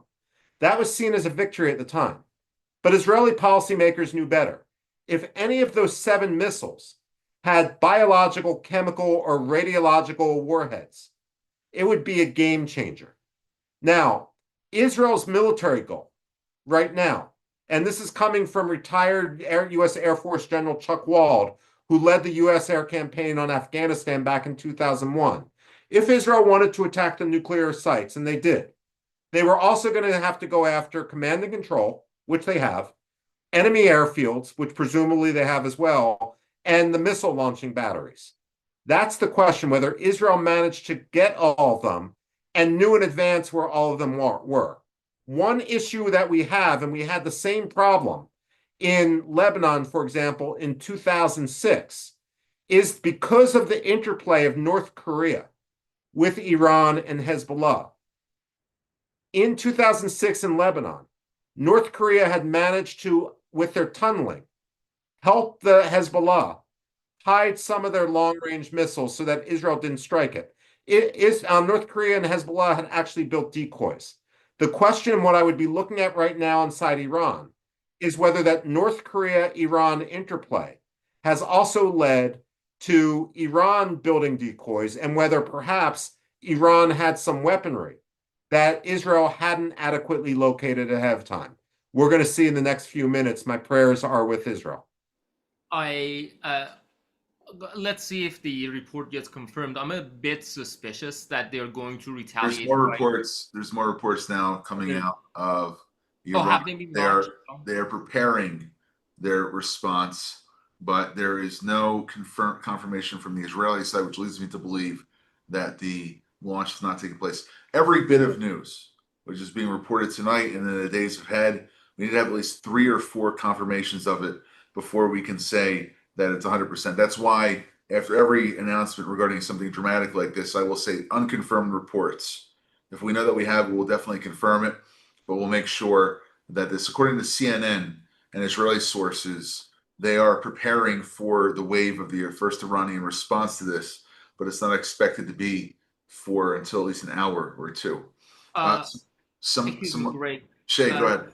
Very quickly, I'm a little bit skeptical that they're going to go ahead with it, at least for the next several hours, because they learned from the first 2 failed attempts that, and the Houthis utilize this knowledge, that it's better to attack them during the day than at night because it's more difficult to detect the heat signature that the missiles have in the air. And especially it's the worst season because it's hot in the Middle East, as is in Arizona where I am. So it's going to be more difficult to intercept those missiles during the day. So I think they are going to wait at least until the day. Having said this, they might also not go ahead with the retaliation yet because they might be worried about domestic security right now, and that might be their bigger concern than a show of force against Israel. Jay, talking about domestic security, this is a picture out of Tehran of a lineup of cars waiting to refuel at a petrol station, waiting to refuel at a gas station. I mean, it seems as if though the Iranians know that there's going to be something in for the long haul, and they're trying to take measures, which it seems to me that many have not been prepared for such an event to take place. Maybe they didn't believe that they would actually be willing to do this. Michael? Hey, one issue. While Israel has been leading this attack and the United States has made clear that they are not a part of it, at the same time, this is the time when the United States needs to start being very public about certain things. If Iran is planning to retaliate, and without doubt they are, including against U.S. facilities in Baghdad and Bahrain and so forth, we need to hear from the administration that the regime in Iran is falling, and anyone who attacks an American is going to be held personally responsible, that they have a choice now. They can stand down and be part of history as Iran regains its rightful place, or they can have a target on their back. But the United States can't afford, even if we don't involve ourselves militarily, we can't afford to be passive. So to speak a little bit more about this, Michael, and about exactly what happened with these targeted assassinations and thinking of how the U.S. might respond to this, we're about to have a guest on here, a former Navy SEAL and an individual from the Civilian Intelligence Community Special Operations Group. This is former Chief John Hawley, who's down in Virginia Beach, who's going to be giving us a little bit of a perspective from someone who was on the ground. He served in Bosnia, served 16 years as a SEAL, explosive ordnance disposal. And John, I want to welcome you to tonight's program. John, you traveled with us to Israel a year ago to see what was happening in the aftermath of the first few months of the Hamas war. Now you see what's going on the ground in terms of the strikes of Israel against Iran. You're a special operator for close to 2 decades. What is in the minds of U.S. special operations right now, or just in general of the Israeli operators who help target all these major Iranian leaders? What are they thinking? Well, first of all, it's a privilege to be here, and Israel's doing what America wouldn't do, and I'm very proud of it. It's ironically about 2 hours ago, I got some texts from my guys that are in country to it's going to go down, and then it's gone down, and I contacted you. But their special operations guys right now are probably focusing on 2 things. One, if there's a loss of any Israeli aircraft, there would be the combat search and rescue entity.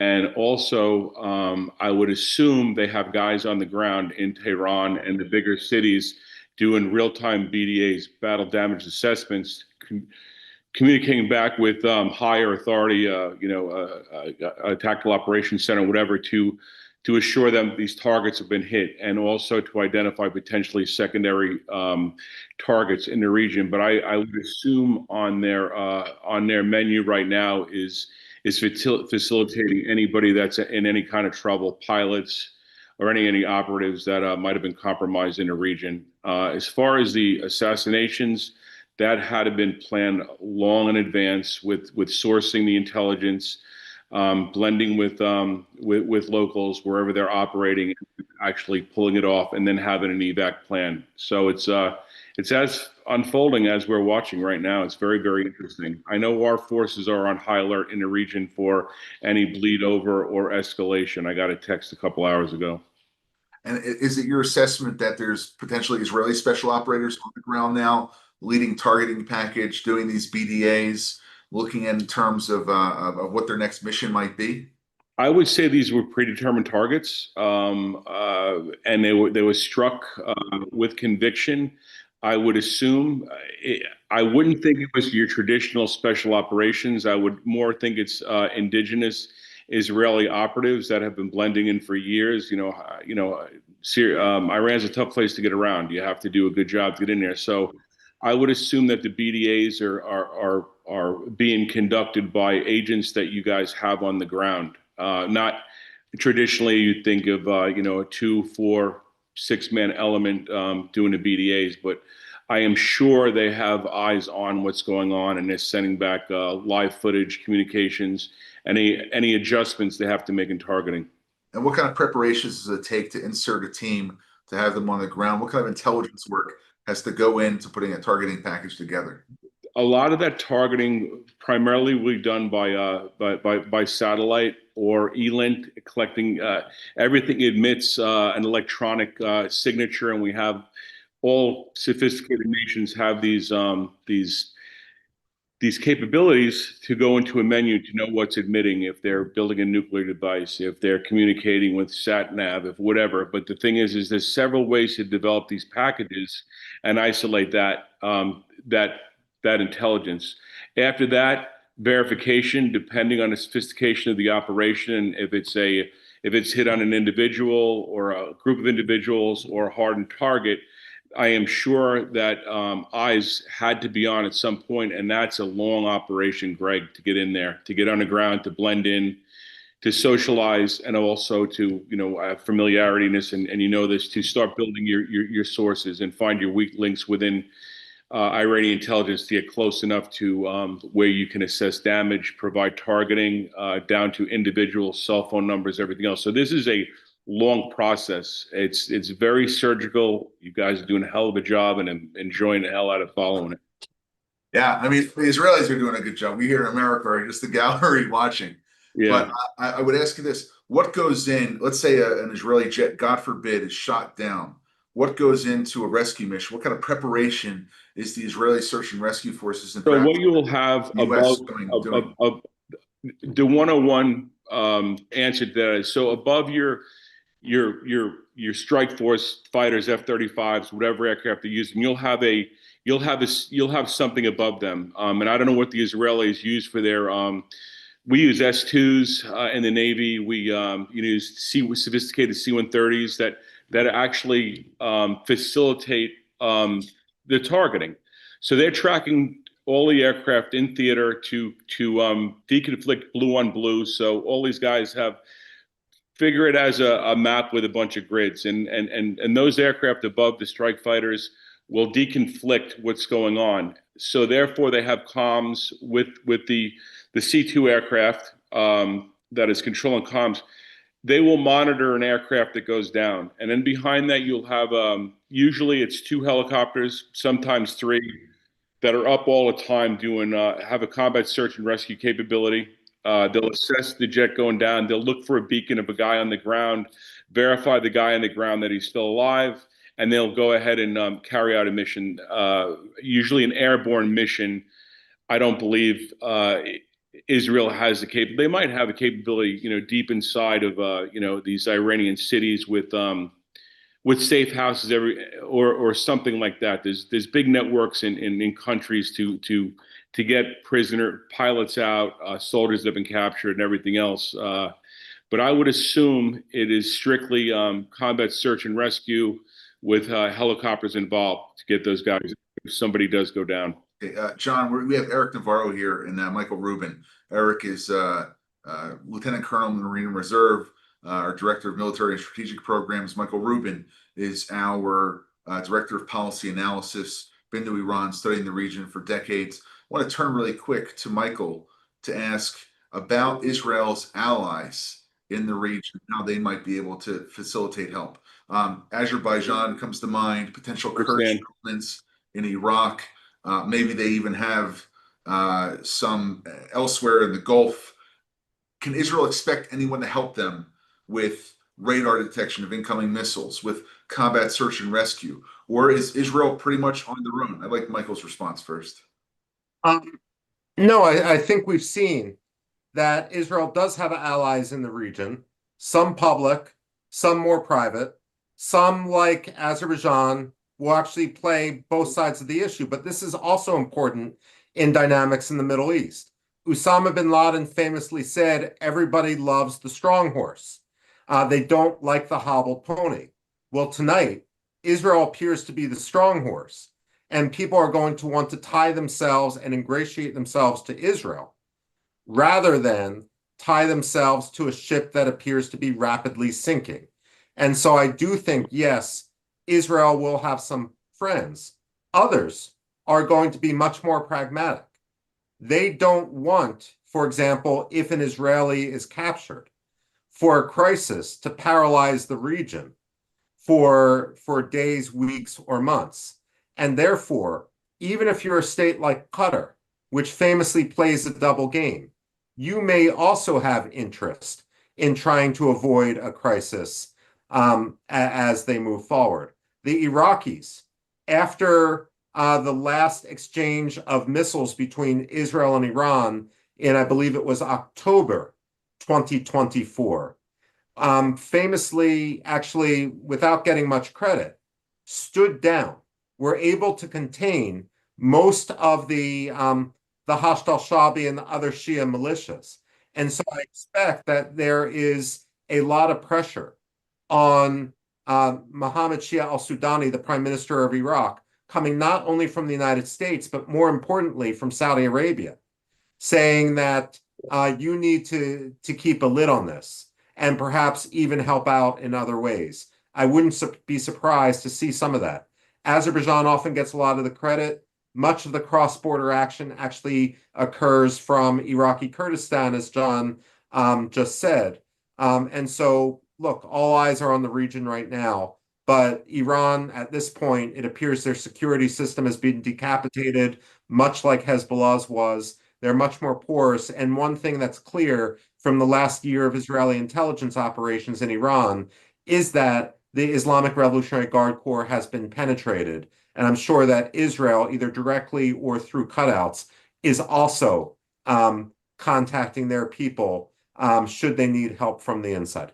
Okay, Michael, I'm really quick on a go. Sorry, Alex Selsky, who is outside his station. Alex is a major in Israel's home front command, and he's about to go on air, but he's going to give us the latest on the ground from Jerusalem. Hi, Greg. Good already morning in Israel. Well, at the moment, you definitely see the news. Israel attacked significantly in Iran and Tehran, the leadership of the Islamic Republic and the nuclear sites and the military sites. At this moment, the Home Front Command of Israel Defense Forces preparing all the Israeli citizens for a possible Iranian reaction. We are ready for every counterattack. We've been preparing for this attack for long, significant time. At this moment, the Home Front Command, I'm one of the briefing officers that we now give instructions to all the Israeli public, all the Israeli citizens through the media. I'm actually now was in the studio of one of the Israeli channels, and I was just I just got out for you to give you update. What we speak about now is that all the citizens of Israel have to be prepared for counterattack, but this time it can be different. Not one or two missiles, as we know the situation from Yemen, what we have unfortunately been used to, even more significantly than what we remember from Gaza and from Lebanon, but it can be big, strong, long attacks. So we prepare the public to be able to sit in the shelters for long time. It can be hours, it can be 1 hour, it can be a few hours. We don't know, but we instruct now the public to know exactly where the shelters are.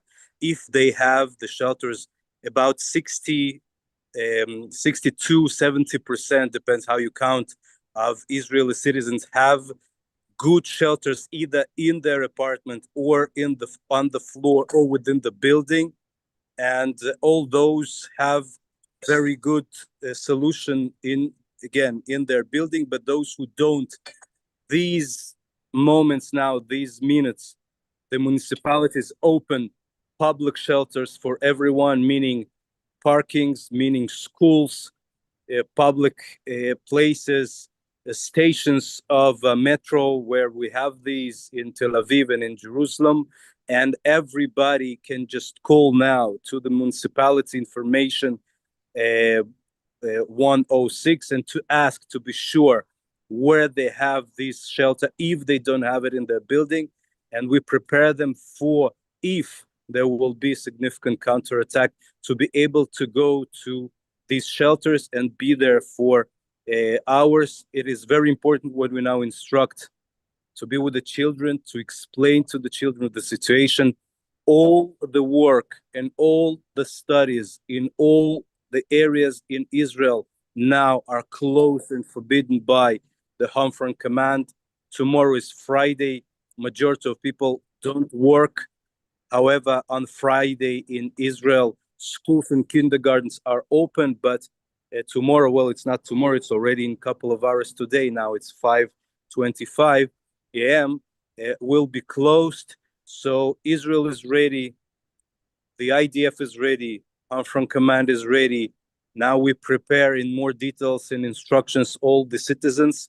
And I can assure you that if counterattack will come, we don't know when exactly it will come and how big it will be, but we are ready. And Home Front Command now preparing all the Israeli citizens in all Israel, in all the relevant languages. I do it both in Hebrew and in Russian on Israeli TV and radio, and also Zoom meetings with many many municipalities ask for lectures and with elder people, because usually elder people have more challenges. So we give special instructions and special instructions to the elder people. So please know that Israel is ready, and we've been preparing for this attack. We know what to do, and we will win. Thank you very much, Alex. Anyone from our panel have any questions for Alex at all about the situation on the ground in Israel at the Neve Ilan studios outside Jerusalem? Is there anyone who has any specific follow-ups to what Alex said? No. Alex, stay safe. Go back to doing your job for your country, and thank you for briefing us. Thank you. Yeah, we're going to go back to Eric Navarro really quick about some of the not just capabilities, and I'm going to ask Michael and then Shay and John to comment on this as well. What is an Iranian counterattack going to look like? Eric, if you might want to comment just really briefly on the anti-missile capabilities that Israel has. Michael, if you want to talk a little bit about what are the capabilities that Iran has. John, how special forces might be able to stop some of these launches. And Shay, what the rhetoric is on the ground, starting with Eric. Really brief. You get the Iron Dome, right? You get the also the Israeli Air Force that can seek to intercept. I will say the best way to defend as well is to keep the pressure on the offense and to keep the leadership of Iran under pressure by the targeted assassinations. If they're worried more about their own personal safety, they can't control their forces. And if they're worried about their own population, then they can't plan a proper counterattack against Israel. Michael, what in Iran's arsenal do they have to be able to respond to the Israeli strikes? You know what, Greg? I'm less worried about what they have in their arsenal, although, of course, I worry about dirty bombs. What I'm more worried about is how Iran might strike in ways that we don't expect. I worry about sleeper cells, and I worry about the home front. I worry what might happen in West Africa, what might happen in South America, and what might happen in Midwestern American shopping malls or in the streets of New York City, both among lone wolves, but also among the Iranians are very sophisticated. Look, as you know, I've spent a lot of time both in Iraq and in Iran. And the way I was always told about this is if there was going to be a problem in Iraq, especially in Saddam Hussein's day, I would see them coming because they would be up and in your face. The person that would shoot you in Iran was the person who you thought was your best friend, who had taken you out to lunch and dinner and tea for 3 months, introduced you to his family, and when you were least expecting it, he'd pull out a gun and shoot you in the back of the head. The Iranians are very, very professional, very, very sophisticated. We need to worry about their asymmetric response, not just what's in their arsenal. John, let's go to you for a second. I'm sure there's been a lot of talk right now about the potential for asymmetrical attacks, non-state actors. This isn't directly relating to Iran per se, but someone who was inspired by one of the Ayatollah's fatwas when he went after a stabbing attack of Salman Rushdie. I mean, the Iranian octopus has very, very long tentacles that go beyond the Middle East. Do you think that there are American military units, the police, members of federal law enforcement agencies who have been instructed to perhaps help harden Jewish community targets, Israeli targets? Maybe they're even going to go after, just as Michael said, a mall in Midwest United States. What kind of preparations do you think will be taking place right now, both in the US and in Europe and other areas? Intelligence operators are going to make their money right now, and intel sources. As you know, who I work with in CONUS and in DC, reporting on Iranian activities, and I just pinged one of my Kurdish sources to see how they're feeling. What is the temperature, over there? What's going on in DC? But I know continually we're watching these people. It's not like we don't know who they are. I think a very valid comment is this lone wolf stuff, the unfortunate killing of the Israeli embassy personnel, and the event you just talked about. So your special operations forces are going to have all their targeting down, traditionally targeting overseas, and I'm sure they're watching them very, very, very carefully. But as far as the lone wolf and one-off stuff, that's a big one. I totally agree with the major that their command and control has been decimated. I don't worry about the longer range missiles and everything else. And you guys are pounding them right now. And I think they'll keep it up till that capability is gone. And, Israel has very sophisticated jamming. You have the Iron Dome. I am sure, I don't know for a fact, but I am absolutely sure that there's connectivity and interoperability with the United States and Israel right now for, what's getting hot, what's, getting hot on the missile launcher. This is stuff you can't get away with anymore. So, there's a lot of ships in the Gulf right now. Yemen is a pain in the ass. But the thing is that being said, I would definitely worry about that low intensity stuff. That's going to be very important in the days to come and the aftermath. But I'm also, I reached out to my Saudi intelligence individuals too. I haven't got nothing back from those guys yet to see for those guys to stay safe. But the response is going to be very, very interesting from Saudi, from Qatar. I'm very interested to see it from Amman, Jordan. We know what it's going to be from Beirut. We don't know what's going to be in Iraq, but also know this. I know this. I'm in contact with guys in country all day. We got guys up on the border in Iraq all the time that can help, and they will help. And I know it's mandated to help allies. So I'm sure the Kurds are going to be helpful. I think we have assets up north in northern Iraq on the border. Doing a lot of things that they're still doing. So. It's a complex issue, but if the real threat, I think, is going to be what you just guys discussed, was the aftermath of these lone wolves and these sleeper cells. I think that's a very important. And like I said to start this off, was intelligence operators are going to make their money right now. Shay, if we can maybe go into a little bit about some of Iran's assets outside of the Middle East. Who do they have influence over? What's the threat in South America, Africa, and the United States look like? I mean, can you maybe go into a little bit about what it is that these guys have in terms of access to cause some damage that isn't missiles, that isn't fighter jets, that isn't striking Israel directly? I'm sure people have seen reports from the past few years about how Iran has been mapping Jewish organizations. There's that. We still are unclear about whether there was any connection between Donald Trump's first assassin would be an Iran. There are some questions surrounding that. Iran has, and most worrying to me is the West Bank. Before October 7, for a few months, Iran had been talking about unrest in the West Bank and implicitly taking credit for that unrest. in the same way, over the past few months, Iran has been implicitly taking credits for the fires in Israel, as if they have a hand in it or in its spreading. I am mostly worried about a Jewish life in the diaspora and sleepers in Israel.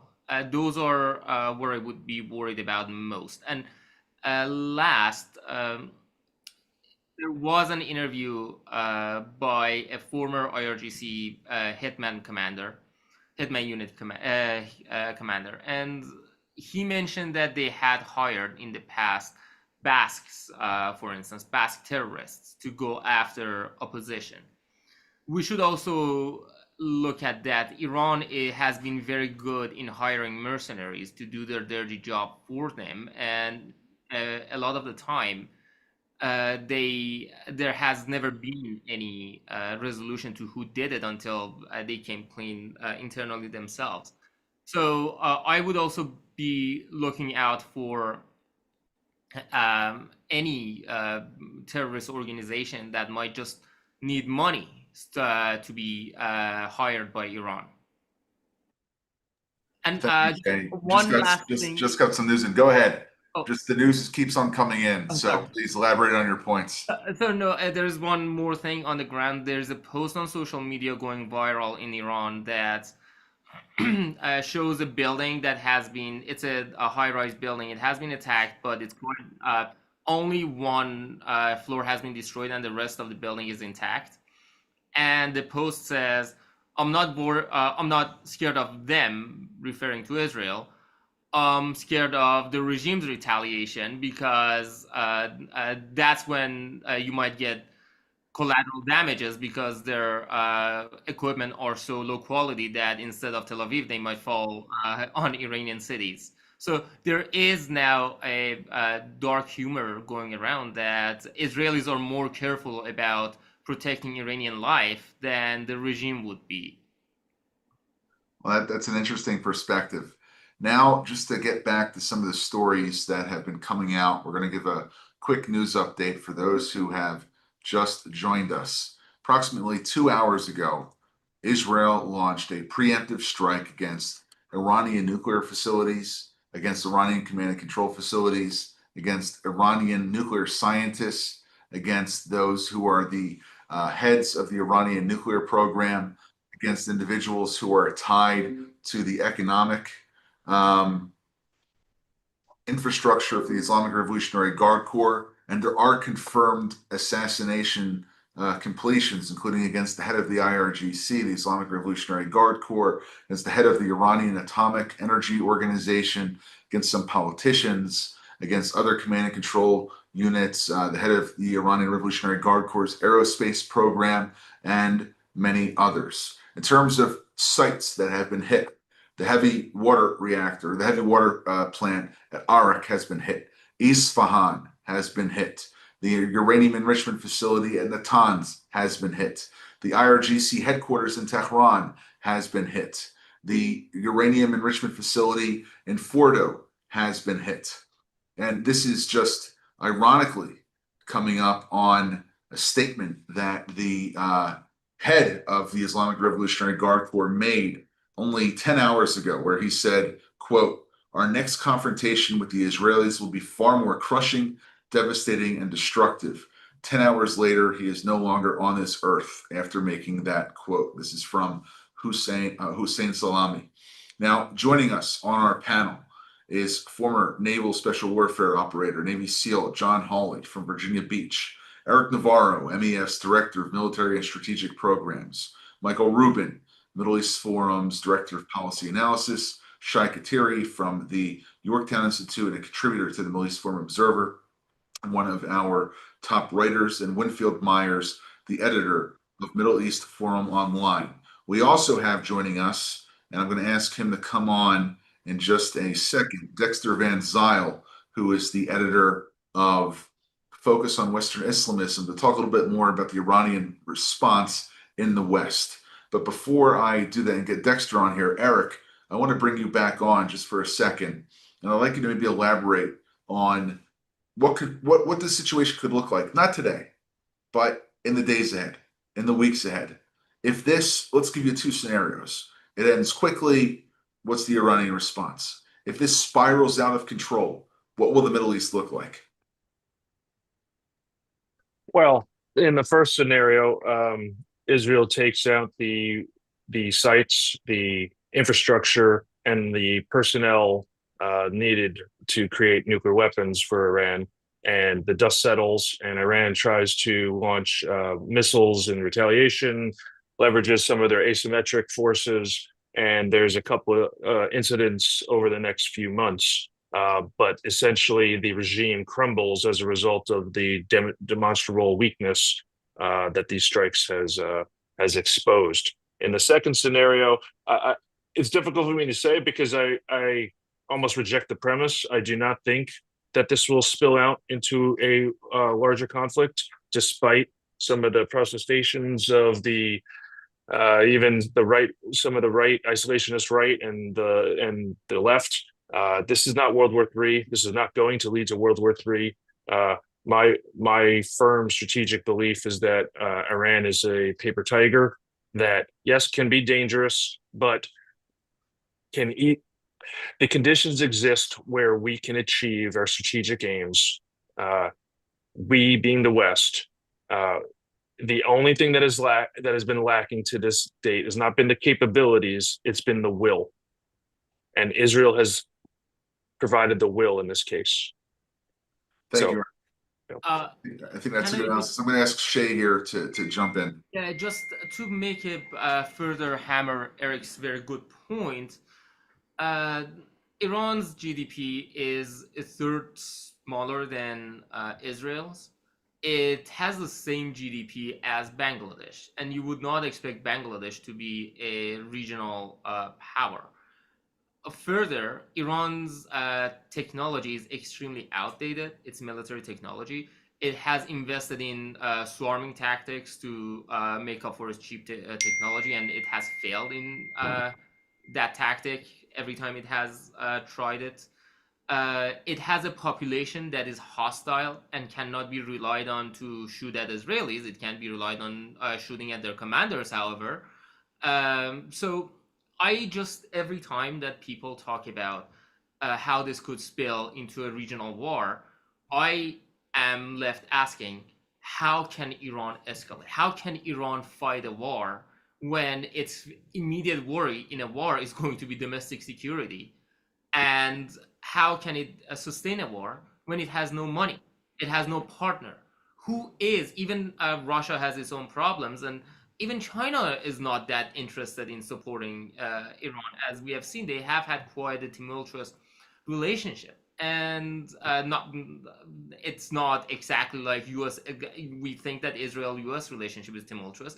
Iran has a much more difficult relationship with the Chinese. And I keep wondering, how can this become a regional war when Iran has no capabilities to turn it into a regional war? It's going to be one-sided, mostly airstrikes from Israel. And if Iran decides to take the war, takes its anger against some Arab partners of the United States, then it will have made more enemies for itself to invite an attack from UAE, from Saudi Arabia, from any country it attacks on top of Israel. This is silly to worry about a regional war, as some isolationists do. Okay, thank you, Shay.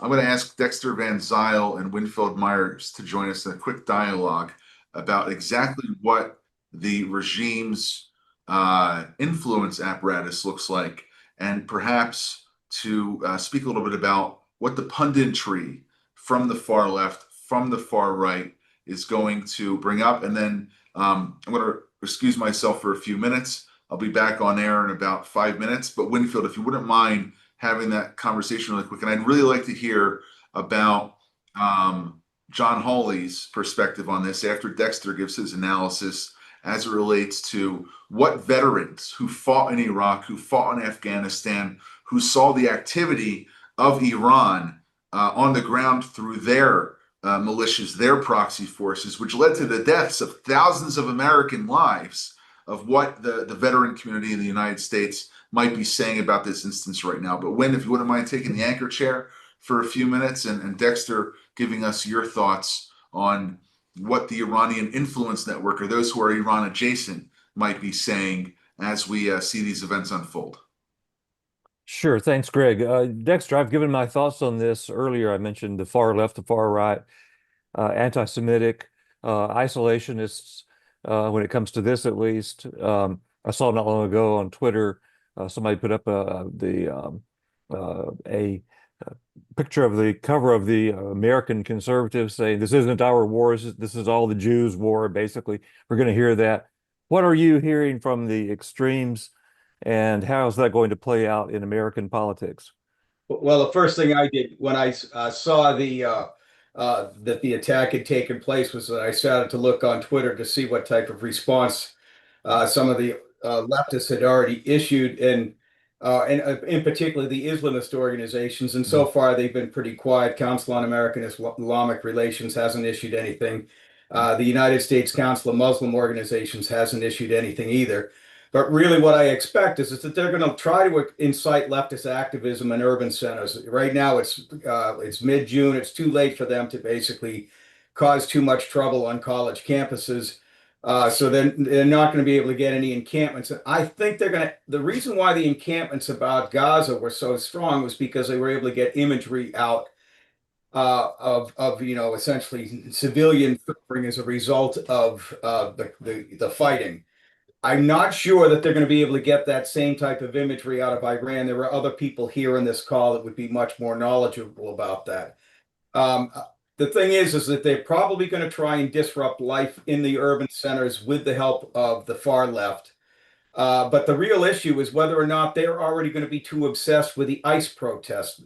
Because I looked at the Council on American Islamic Relations, and they are basically dealing with, ICE, and they're trying to basically make hay out of the immigration protests. I would pay very close attention to the protests that were scheduled on June 14th. I think that that's really going to be the big day, and if we see an awful lot of pro-Iranian activism, clearly there are influence operations here in the West, particularly in the United Kingdom, here in the United States. I've written pretty extensively. We had elections, taking place on American soil, but I wonder if other people in American society who are on the left are starting to recognize that this is not because of just the issue that was talked about earlier. Iran has been a hostile player against the United States since 1979. It's responsible for the deaths of thousands of U.S. soldiers. Iran was paying the Taliban $1,000 for every death of a U.S. soldier that took place in Afghanistan. People know that Iran is an enemy. I think what we should do is just pay very close attention to what happens at the protests that are going to be taking place on ICE. They're probably going to try and piggyback on that, and they may try to supplant it, but I think that the left is going to be I think they know that ICE is a stronger issue than Iran, and at least for their base. But I could be wrong, but that's what my gut tells me right now. And I'm all ears for people if they think that there's a better description of what's going to happen next. Can they combine it? Can they tap into that, utterly anti-Western sentiment that motivates them all? So, and plus, you say anti, it's also just anti-administration, it's anti-police, it's anti-establishment. Can they all tie that together, because they're already there in some ways, aren't they? Right. You see, now that's actually a very good argument, because ultimately, really, what was the beginning? Where were all of the techniques used to delegitimize the West? Who were the first targets? Israel was the first target. All of the methods and the narrative and the stories told to justify, how the West was a settler colonial state. Every one of those arguments was tried out and deployed against Israel first. They are the true Israel firsters, so to speak. The Israel haters are always the Israel firsters. And then what happens is that then they deploy those arguments, they find out that they work, and now they're going to deploy them against the West. One of the interesting things that I have seen recently on the far right is people who want to relitigate the whole issue of whether or not we should have dropped the bombs on Nagasaki and Hiroshima. And the reason why that's interesting is because that will be used to delegitimize the use of force by America anywhere throughout the world in the months and years ahead. That's going to be a new argument, and it's coming up on the right. And the thing is that right now it's being deployed because it's useful to highlight the suffering in Gaza. Okay. Because whenever you see the large numbers of civilians who are being injured or killed, you want to come up with an argument that just argues that in every instance that's wrong.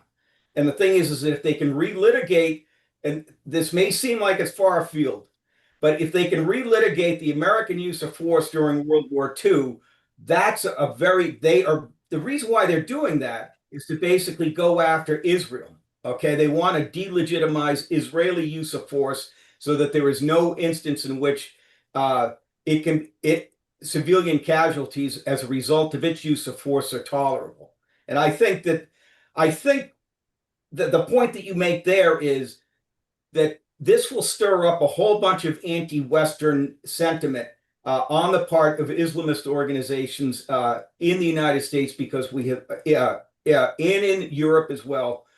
Because essentially, when I was in England earlier, or in December, the first words out of everyone's mouth is that they thought that the United States was evil, and that essentially that Israel was controlling American foreign policy. And so this is going to be another flashpoint that people are going to be able to use to incite not only hostility towards Israel, but its backers in the West. And I think that's really, and so maybe what they'll do is they'll just create, a witch's brew of hostility towards Israel and towards the West, throw in ICE, Gaza, and this attack on Iran to basically create a three-part narrative to demonize Western democracies throughout the world. They're already intellectually incoherent. Right. I mean, we beat our heads against the wall if we're going to look for intellectual consistency in any of these groups, because it isn't there. Right. There's also going to be, and there's an irony that's going to develop in which the more radical groups are, these radical groups that have taken root in the West, and you've done such a good job of following Dexter, Sam as well, are going to be far more radical than the moderation that could be coming out of a post-regime change Iran, because Iranians have been immunized to this Islamism. They've had to, unlike American university students or some who enjoy the freedoms of Dearborn and so forth, they understand what it means. And one issue that we should be exploring in the future, still a little bit too early, is whether the moderation that comes from Iran, if they shed this regime, could actually be used to counter some of the extremism we see in the West. Right. Now, and I don't want to comment on the prospects of regime change in Iran, because that's your bailiwick. The thing is that if there is regime change that takes place in Iran, it's going to put an awful lot of the Islamist institutions, especially those affiliated with the regime, on their back feet. And I think, but the problem is that the people on the left are not going to want to do that. They're not going to want to do that, in large part because these people have been the symbols of black and brown resistance against Western democracy for the past 20 or 30 years for these folks. And so they're not going to want to abandon. This is going to sound strange, and I'm just spitballing here, but we may find that the left has a harder time giving up on the caliphate than Muslims in the Middle East do. I know that sounds a little nutty, but I think that's because they've taken up the mantle of Frantz Fanon, so to speak, and they're going to look around for somebody else to put that mantle into. That's, I think, and which third world movement can they wrap in the mantle of their own savior messiah complex? And right now it's Gaza, and Iran, and it's the the immigrants here in the United States. If Iran goes down, then what's next? They're going to look for somebody else to put that mantle onto. Dexter, I wanted to really quick go back to John Hawley because we had a topic that I think is important to touch on, which is Iran's effects, and Michael commented on this earlier, and the responsibility for the deaths of thousands of American lives, whether it was in Iraq through explosively formed penetrators, its sponsorship of attacks against U.S. targets in Lebanon in the 80s. John, there's probably a lot of veterans today looking at this attack saying, you know what, finally, the debt's being paid. And they ask you, what's Yeah, the 100%. All of the loss of U.S. life in all of these conflicts. You can tie everything back to the funding with Iran and its proxies, and it's a person like me that's a little more advanced in what goes on, politically, and when I go into a country, I do like to know what's going on. Yeah, like all my friends that are operating this stuff understands this, where it comes from, whether it's their proxy in Qatar or Hezbollah or Al Nusra or anything in Mali, anything southern Morocco. I mean, Polisario Front. Anybody that has a vision more than a couple of years in the military knows where this is tied to, and it's finally. I mean, I was on a stream with my SEAL buddies tonight, and they're like, finally, it's going to get done here. Somebody's actually going to do this.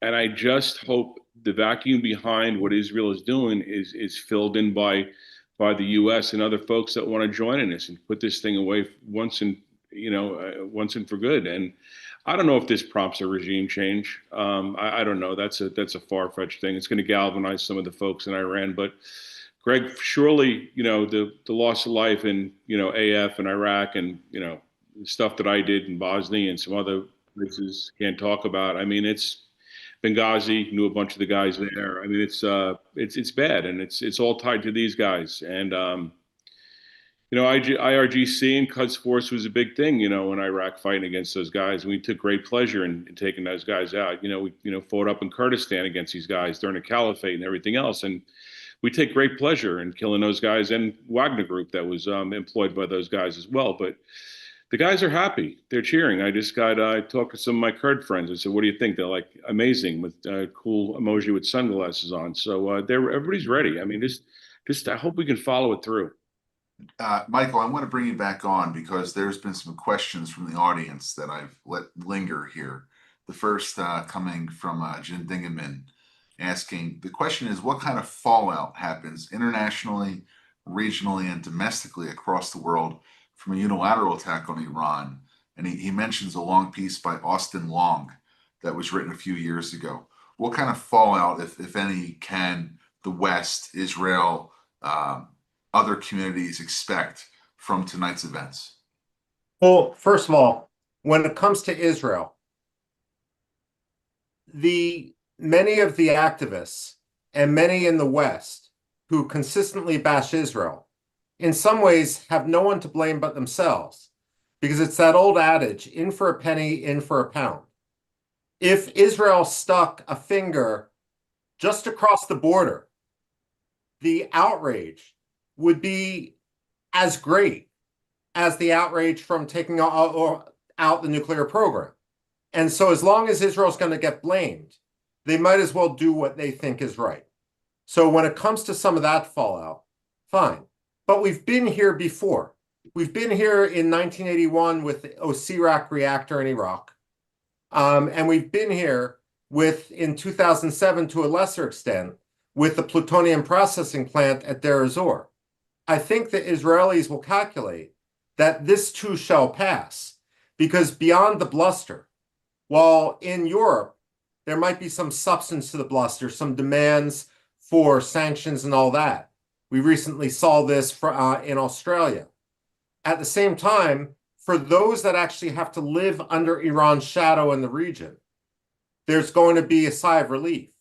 And what could actually mute some of the criticism would be if there's any sight of Iranians celebrating as the sun comes up in Iran, that their regime, that the hated figures within their regime are gone. I agree with John that regime change may be a little bit far-fetched at this point. The big question there is the Islamic Revolutionary Guard Corps. Are they, I mean, they have the arms, they have the weaponry, they have the organization. Are they going to be able to keep order? And if so, how ideological are they? Are they going to be a military dictatorship that likes to kill Israel and target Jews? Or are they going to be a military dictatorship in the short term, like Sisi in Egypt, that is going to be at peace with itself and its neighbors and just wants to maintain the business interests they have within the country? That's going to be the question moving forward. Thank you, Michael. And we had another question here about what exactly is Israel targeting? Shay, I was hoping to maybe bring you in briefly to talk about what exactly it is that Israel is going after, and then maybe to speak a little bit more to follow up on Michael's answer. So for now, we know that Israel has gone after nuclear facilities and has eliminated senior commanders of the IRGC and as was mentioned, command and communications, and most importantly, for long term, Khatam al-Anbiya headquarters, which are IRGC's money making. This is, I believe, the first round seems to have been to eliminate Iran's capacity to retaliate in a massive way before they go even bigger to destroy nuclear facilities. It looks like the attacks on nuclear facilities have not been as large. They want to first preemptively neutralize Iran's ability to retaliate before destroying the nuclear program. Do you have any other thoughts on Michael's follow-up? I know that you want to. So on the foreign international response, keep in mind the High Commissioner for the EU is Kaja Kallas, former Prime Minister of Estonia. She's the first former Warsaw Pact citizen national to become High Commissioner for the EU. She's a different kind of politician than we're accustomed to from the EU. Keep in mind, she was raised under totalitarianism, and she is very, very, very anti-Russia. She's Estonian, and she has been very harsh on Iran. If you look at her comments, she always says that our problems with Iran don't stop at the nuclear program. Because of this, I think that this is going to be at least a more muted response, if not even cheerful, from at least the EU, given who the High Commissioner is. And last, I should mention that Kallas has been actually quite invested in human rights, again, given her own background, unlike Western Europeans who give lip service to human rights but are not actually invested in it. I think that there might be some hope for a better response from Kallas. Okay. And I just wanted to really go in here for a second with Dexter. One of the questions that we had was, there's been all these statements that have been coming forward from the Tucker Carlson camp, if you will. And I think that it begs a response of, if this thing escalates, then there was just a statement that came out from the Iranian Tasnim press and the spokesperson for the Iranian military that they intend to hit American targets. What's the response to that?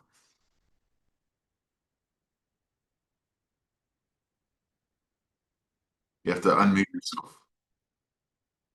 You're muted. First of all, one of the things that you have to remember is that people blame the Jews for World War II.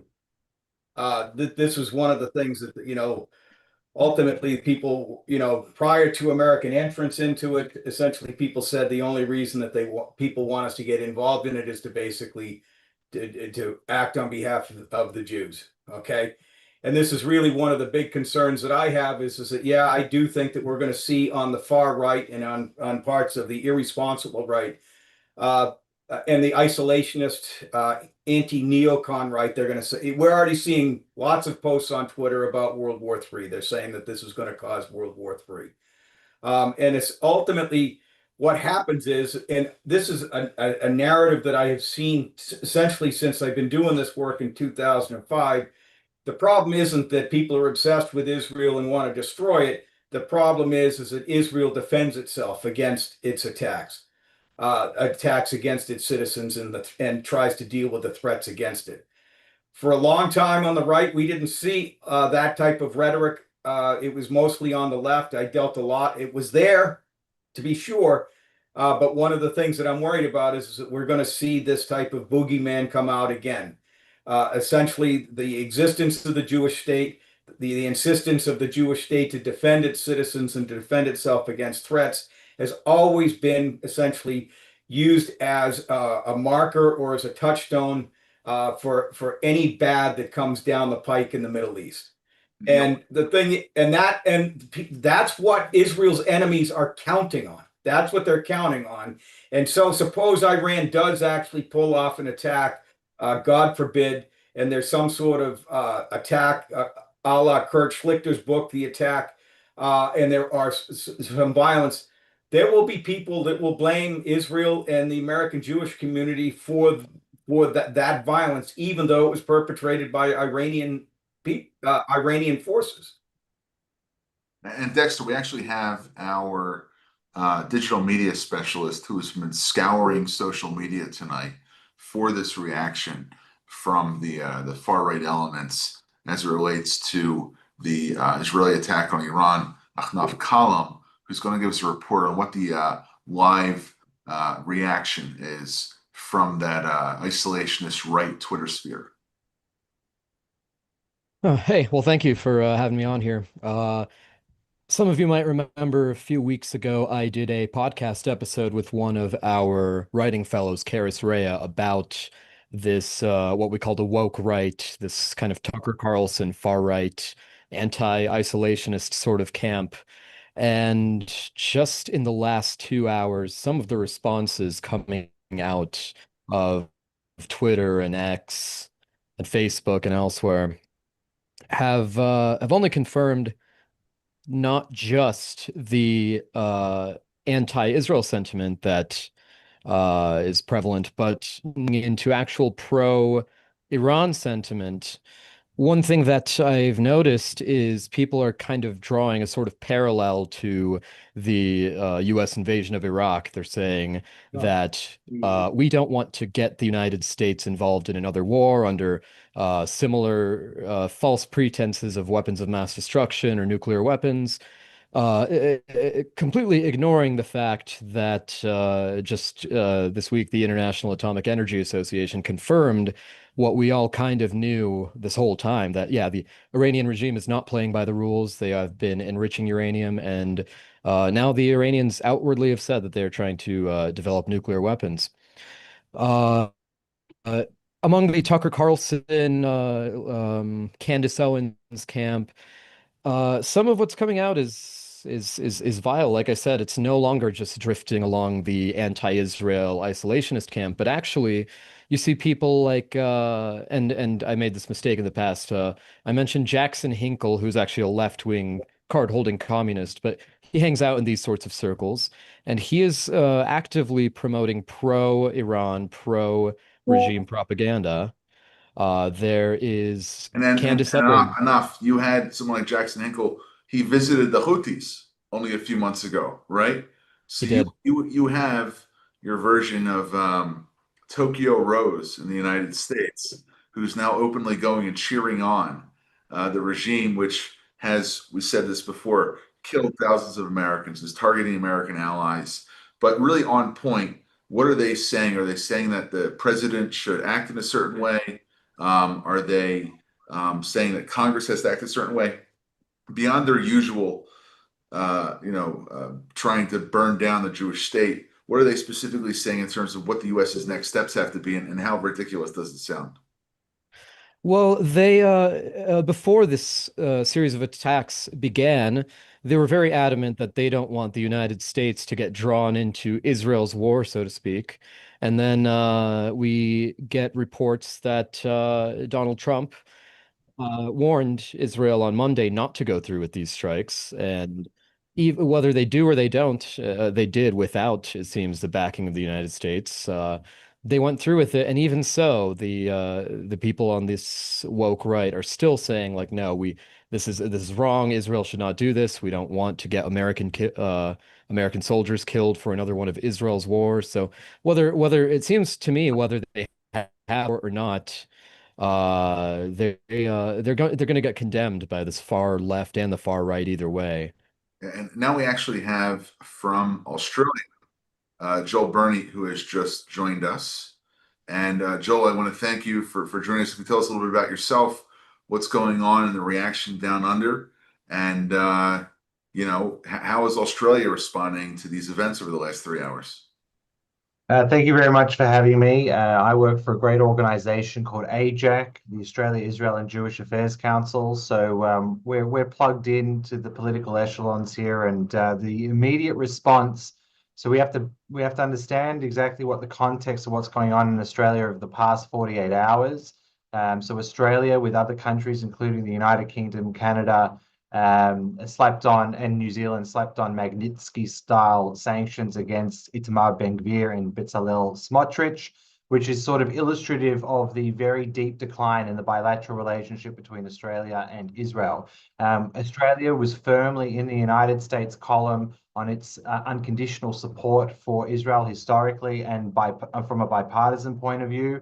And there has been a great deterioration in that bilateral relationship that has been instigated by this current Labor government, which was recently re-elected for another 3 years, not only 5 weeks ago. So they had a big electoral win. They ran their campaign from the center, and now that they have their mandate, it looks like they're coming true to form, and they're pivoting to the left.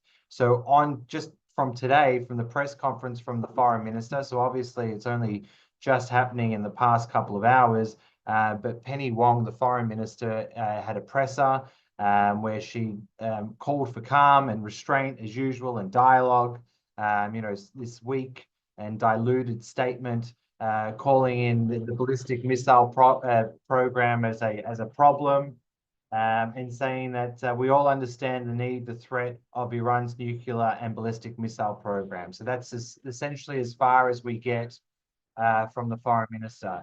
I would not be expecting any support from this current government for Israel's right to hit these sites and for this preemptive strike. There'll be no nuanced articulation of the history and successful history of 1981 and 2007 of what those Israeli strikes, preemptive strikes, meant for the region. So you will find a very tempered response from the government, which will fit more with the Western European allies as opposed to the United States. Thank you, Joel. And just in terms of other Pacific Rim countries, I know you have responsibility not just for Australia, but you spend some time too, New Zealand, looking at some other countries around there. What's the response, if you can elaborate on this, from ASEAN countries? Are you seeing anything out of Malaysia, Indonesia, anything coming from other Australia's neighbors? Or are they standing in solidarity with Iran? Are they also calling for dialogue? What do you see in terms of the rest of the region there in the Pacific? It's a good question. I to be honest, I haven't seen too much coming out of where we really focus, which is Indonesia, which is the big player in ASEAN.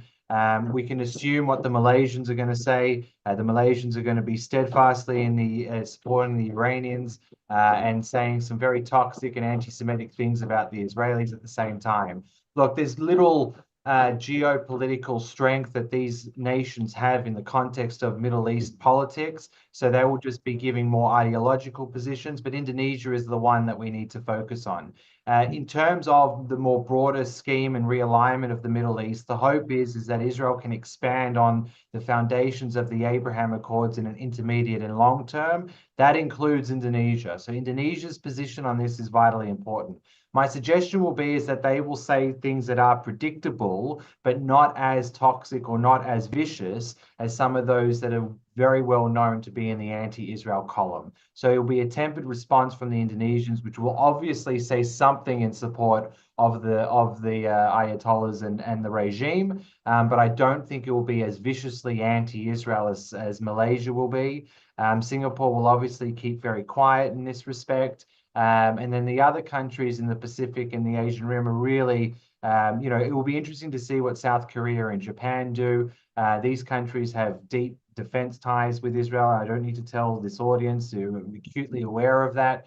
But I dare say that they will be, I've just received notification, I believe the third strike is occurring in Iran at the moment. So apart from the immediate reactions that we see, I think that we will get a better baseline in the next in the coming hours once we know more. Now, since President Trump was elected and Albanese was reelected as the prime minister, what does the defense relationship between the United States and Australia look like, especially as it relates not just to the submarine programs, we'll talk about that another day, but as it relates to if American bases come under attack from the Iranians, will the Australia stand in solidarity with the United States in defending itself? I think that is a brilliant question. And unfortunately, given the last 6 weeks post the election that we've just had, in terms of the very historic and unconditional and strong relationship, and mainly based on defense, but it's not just that, it's cultural, it's trade, it's economic, it's everything. We are mishpucha, we are family with the United States. And up until the past 6 weeks, we've seen a great departure from that position. And I'll name just a few quick things. So firstly, the United States requested that Australia increases its defense spending. Defense spending is about 2% of GDP at the moment. There was a direct request from the Defense Secretary and from the administration to increase that up to 3%. And the response from the Australian government was terrible. It was not just a flat out no, which it was to say what a silly request of us to even suggest such a thing. So that really did annoy the administration for obvious reasons. The second point is these sanctions on Smotrich and Ben-Gvir.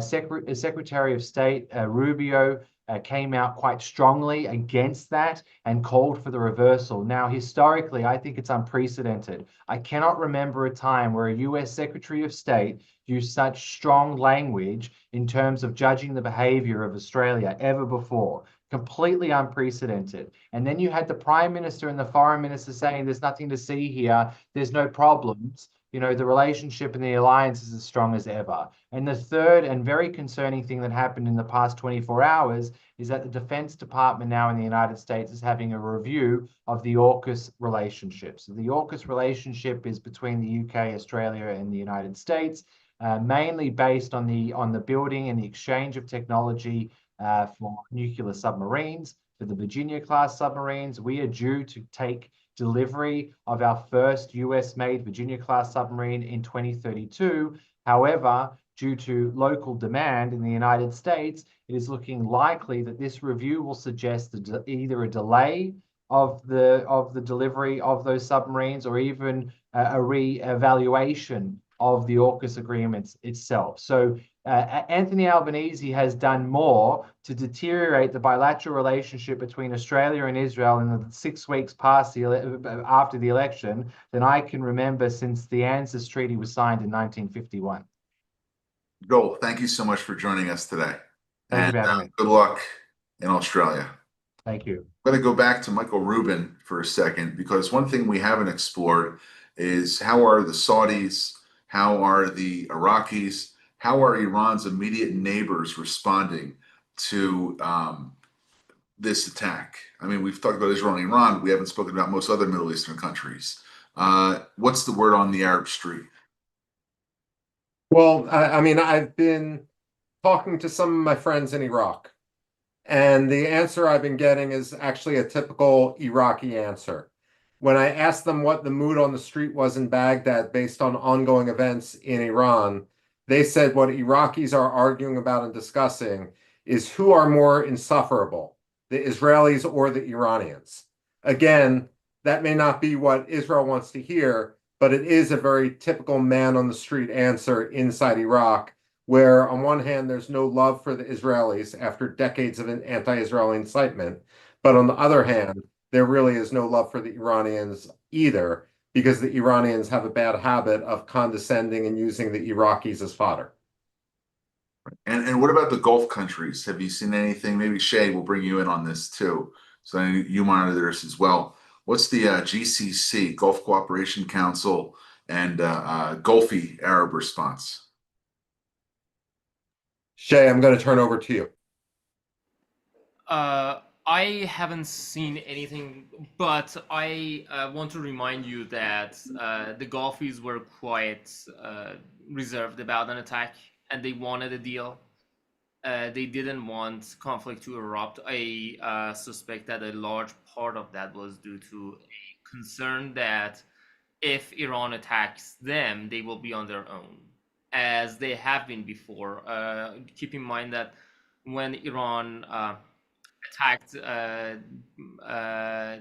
Aramco, the Saudi oil facilities, during the first Trump administration, there was no response on our side.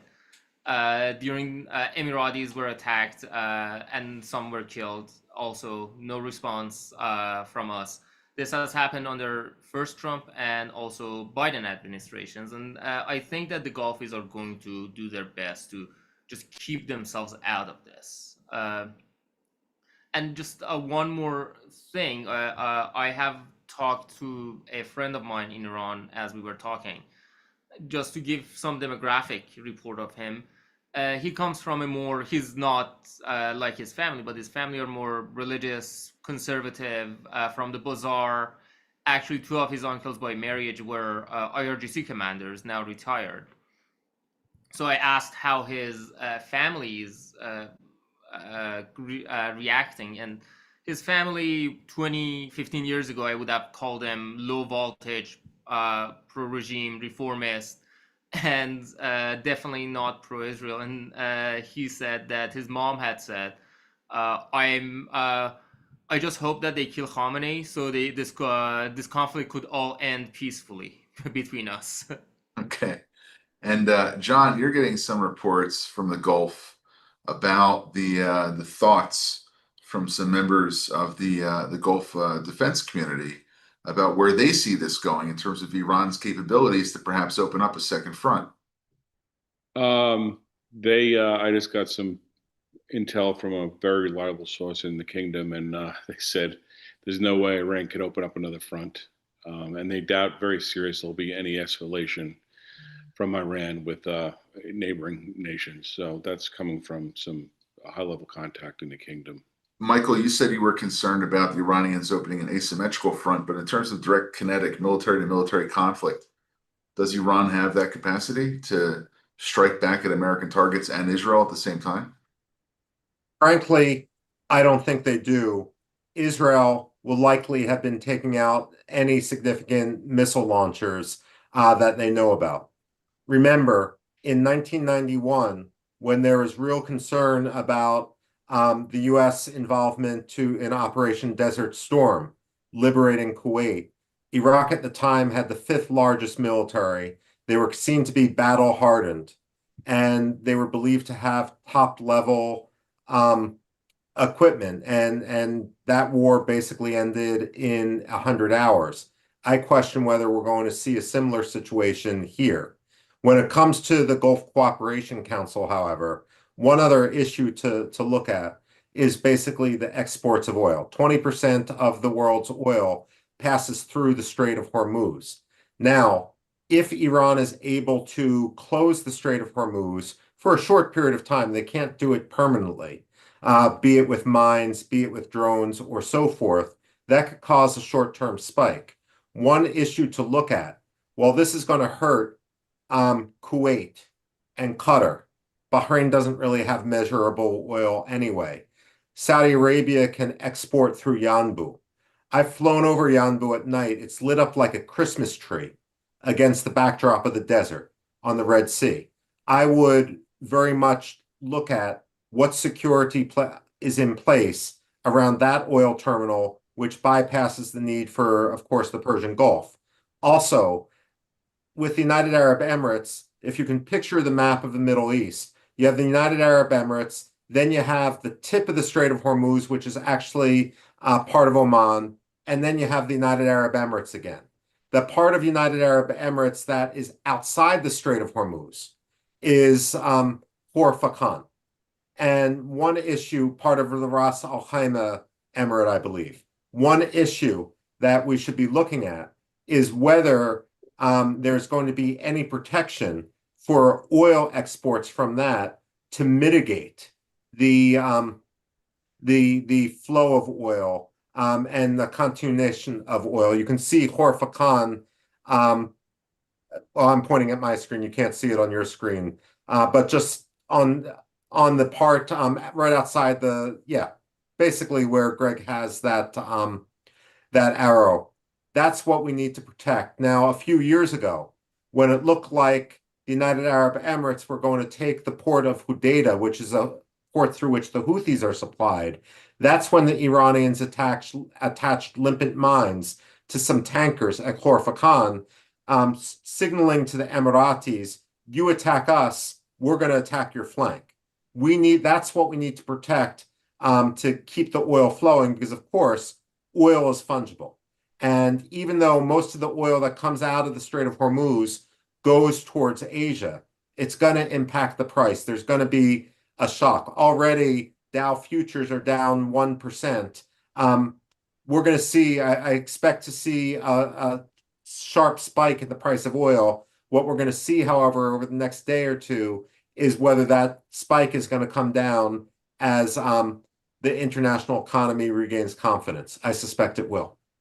Right. It was trading around $68 a barrel. Now it's up 9% since 8 p.m. Eastern time. Now it's 11:30. I guess we'll see more what has to happen after this. And Mike, I'm going to take the map off here because my geography is second to my ability to tell a joke.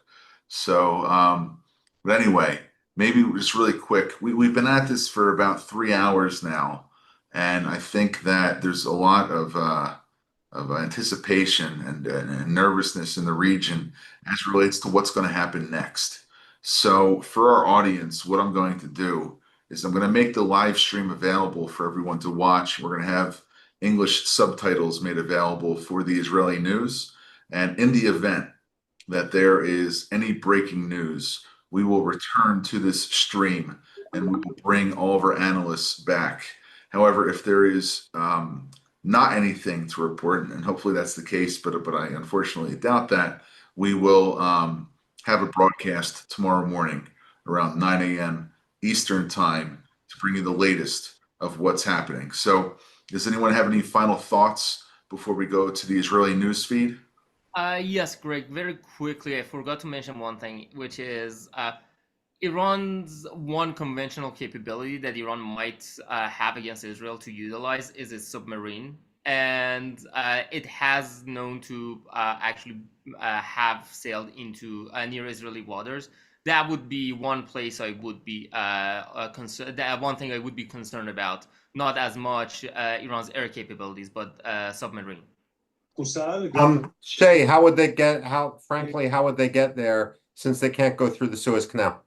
I don't know. Possibly going through Gibraltar. I don't know, but actually, we know there has been a report that they have been spotted in Mediterranean. So I don't know how they got there. If they might have gone through Suez, also. I don't know. Okay, Dexter, Anaf, John. Yeah, Michael, we spoke on Monday on our podcast about Hezbollah, and something that we didn't quite discuss so much during this stream. How do you expect that Hamas, Hezbollah, and the Houthis will act and behave and respond in light of these attacks? Enough, I'm thinking of punting that question, saying that's a perfect question with which to start the discussion tomorrow at 9 in the morning, because there's so much going on so fast. And this way we can actually respond with a little bit more substance as Eric and I contact our Yemeni friends and so forth. don't mean to punt completely, but also don't want to sit up here, waste everyone's time with BS when so much is going on, and I haven't done that background research. Okay. Sure. John, any closing thoughts? No, I'm just gonna monitor what's going on with some of my contacts overseas and talk to my Spec Ops guys tomorrow morning to see what kind of alert status they're on right now. And some guys I know in Iraq right now, I'll WhatsApp them and see what the climate is there, and then I'll join you guys tomorrow morning at 9. Dexter, anything? I have nothing new to add other than what I said earlier. I think we're going to find out in the days ahead what the far left and the Islamist, the red-green coalition is going to do. It may take a couple of days for them to get their sea legs, so to speak, on how they're going to use this issue to advance, to increase their influence in American society today, in the days ahead. Thank you very much. Greg, Yeah, Greg, if I may, just keep in mind that there's the G7 summit coming up this weekend.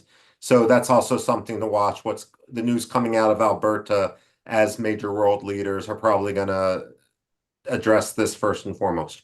Okay. And I think that before we get to our last guest, just everyone remember meforum.org.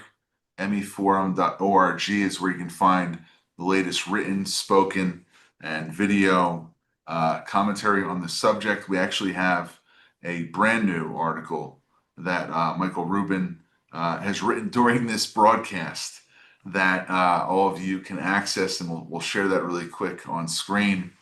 We have after the strike, is the U.S. ready for the diplomatic fallout in Iran? The second article, after regime change, Iranian leaders must stand trial. And I expect that there'll probably be some more content which will be available by tomorrow morning.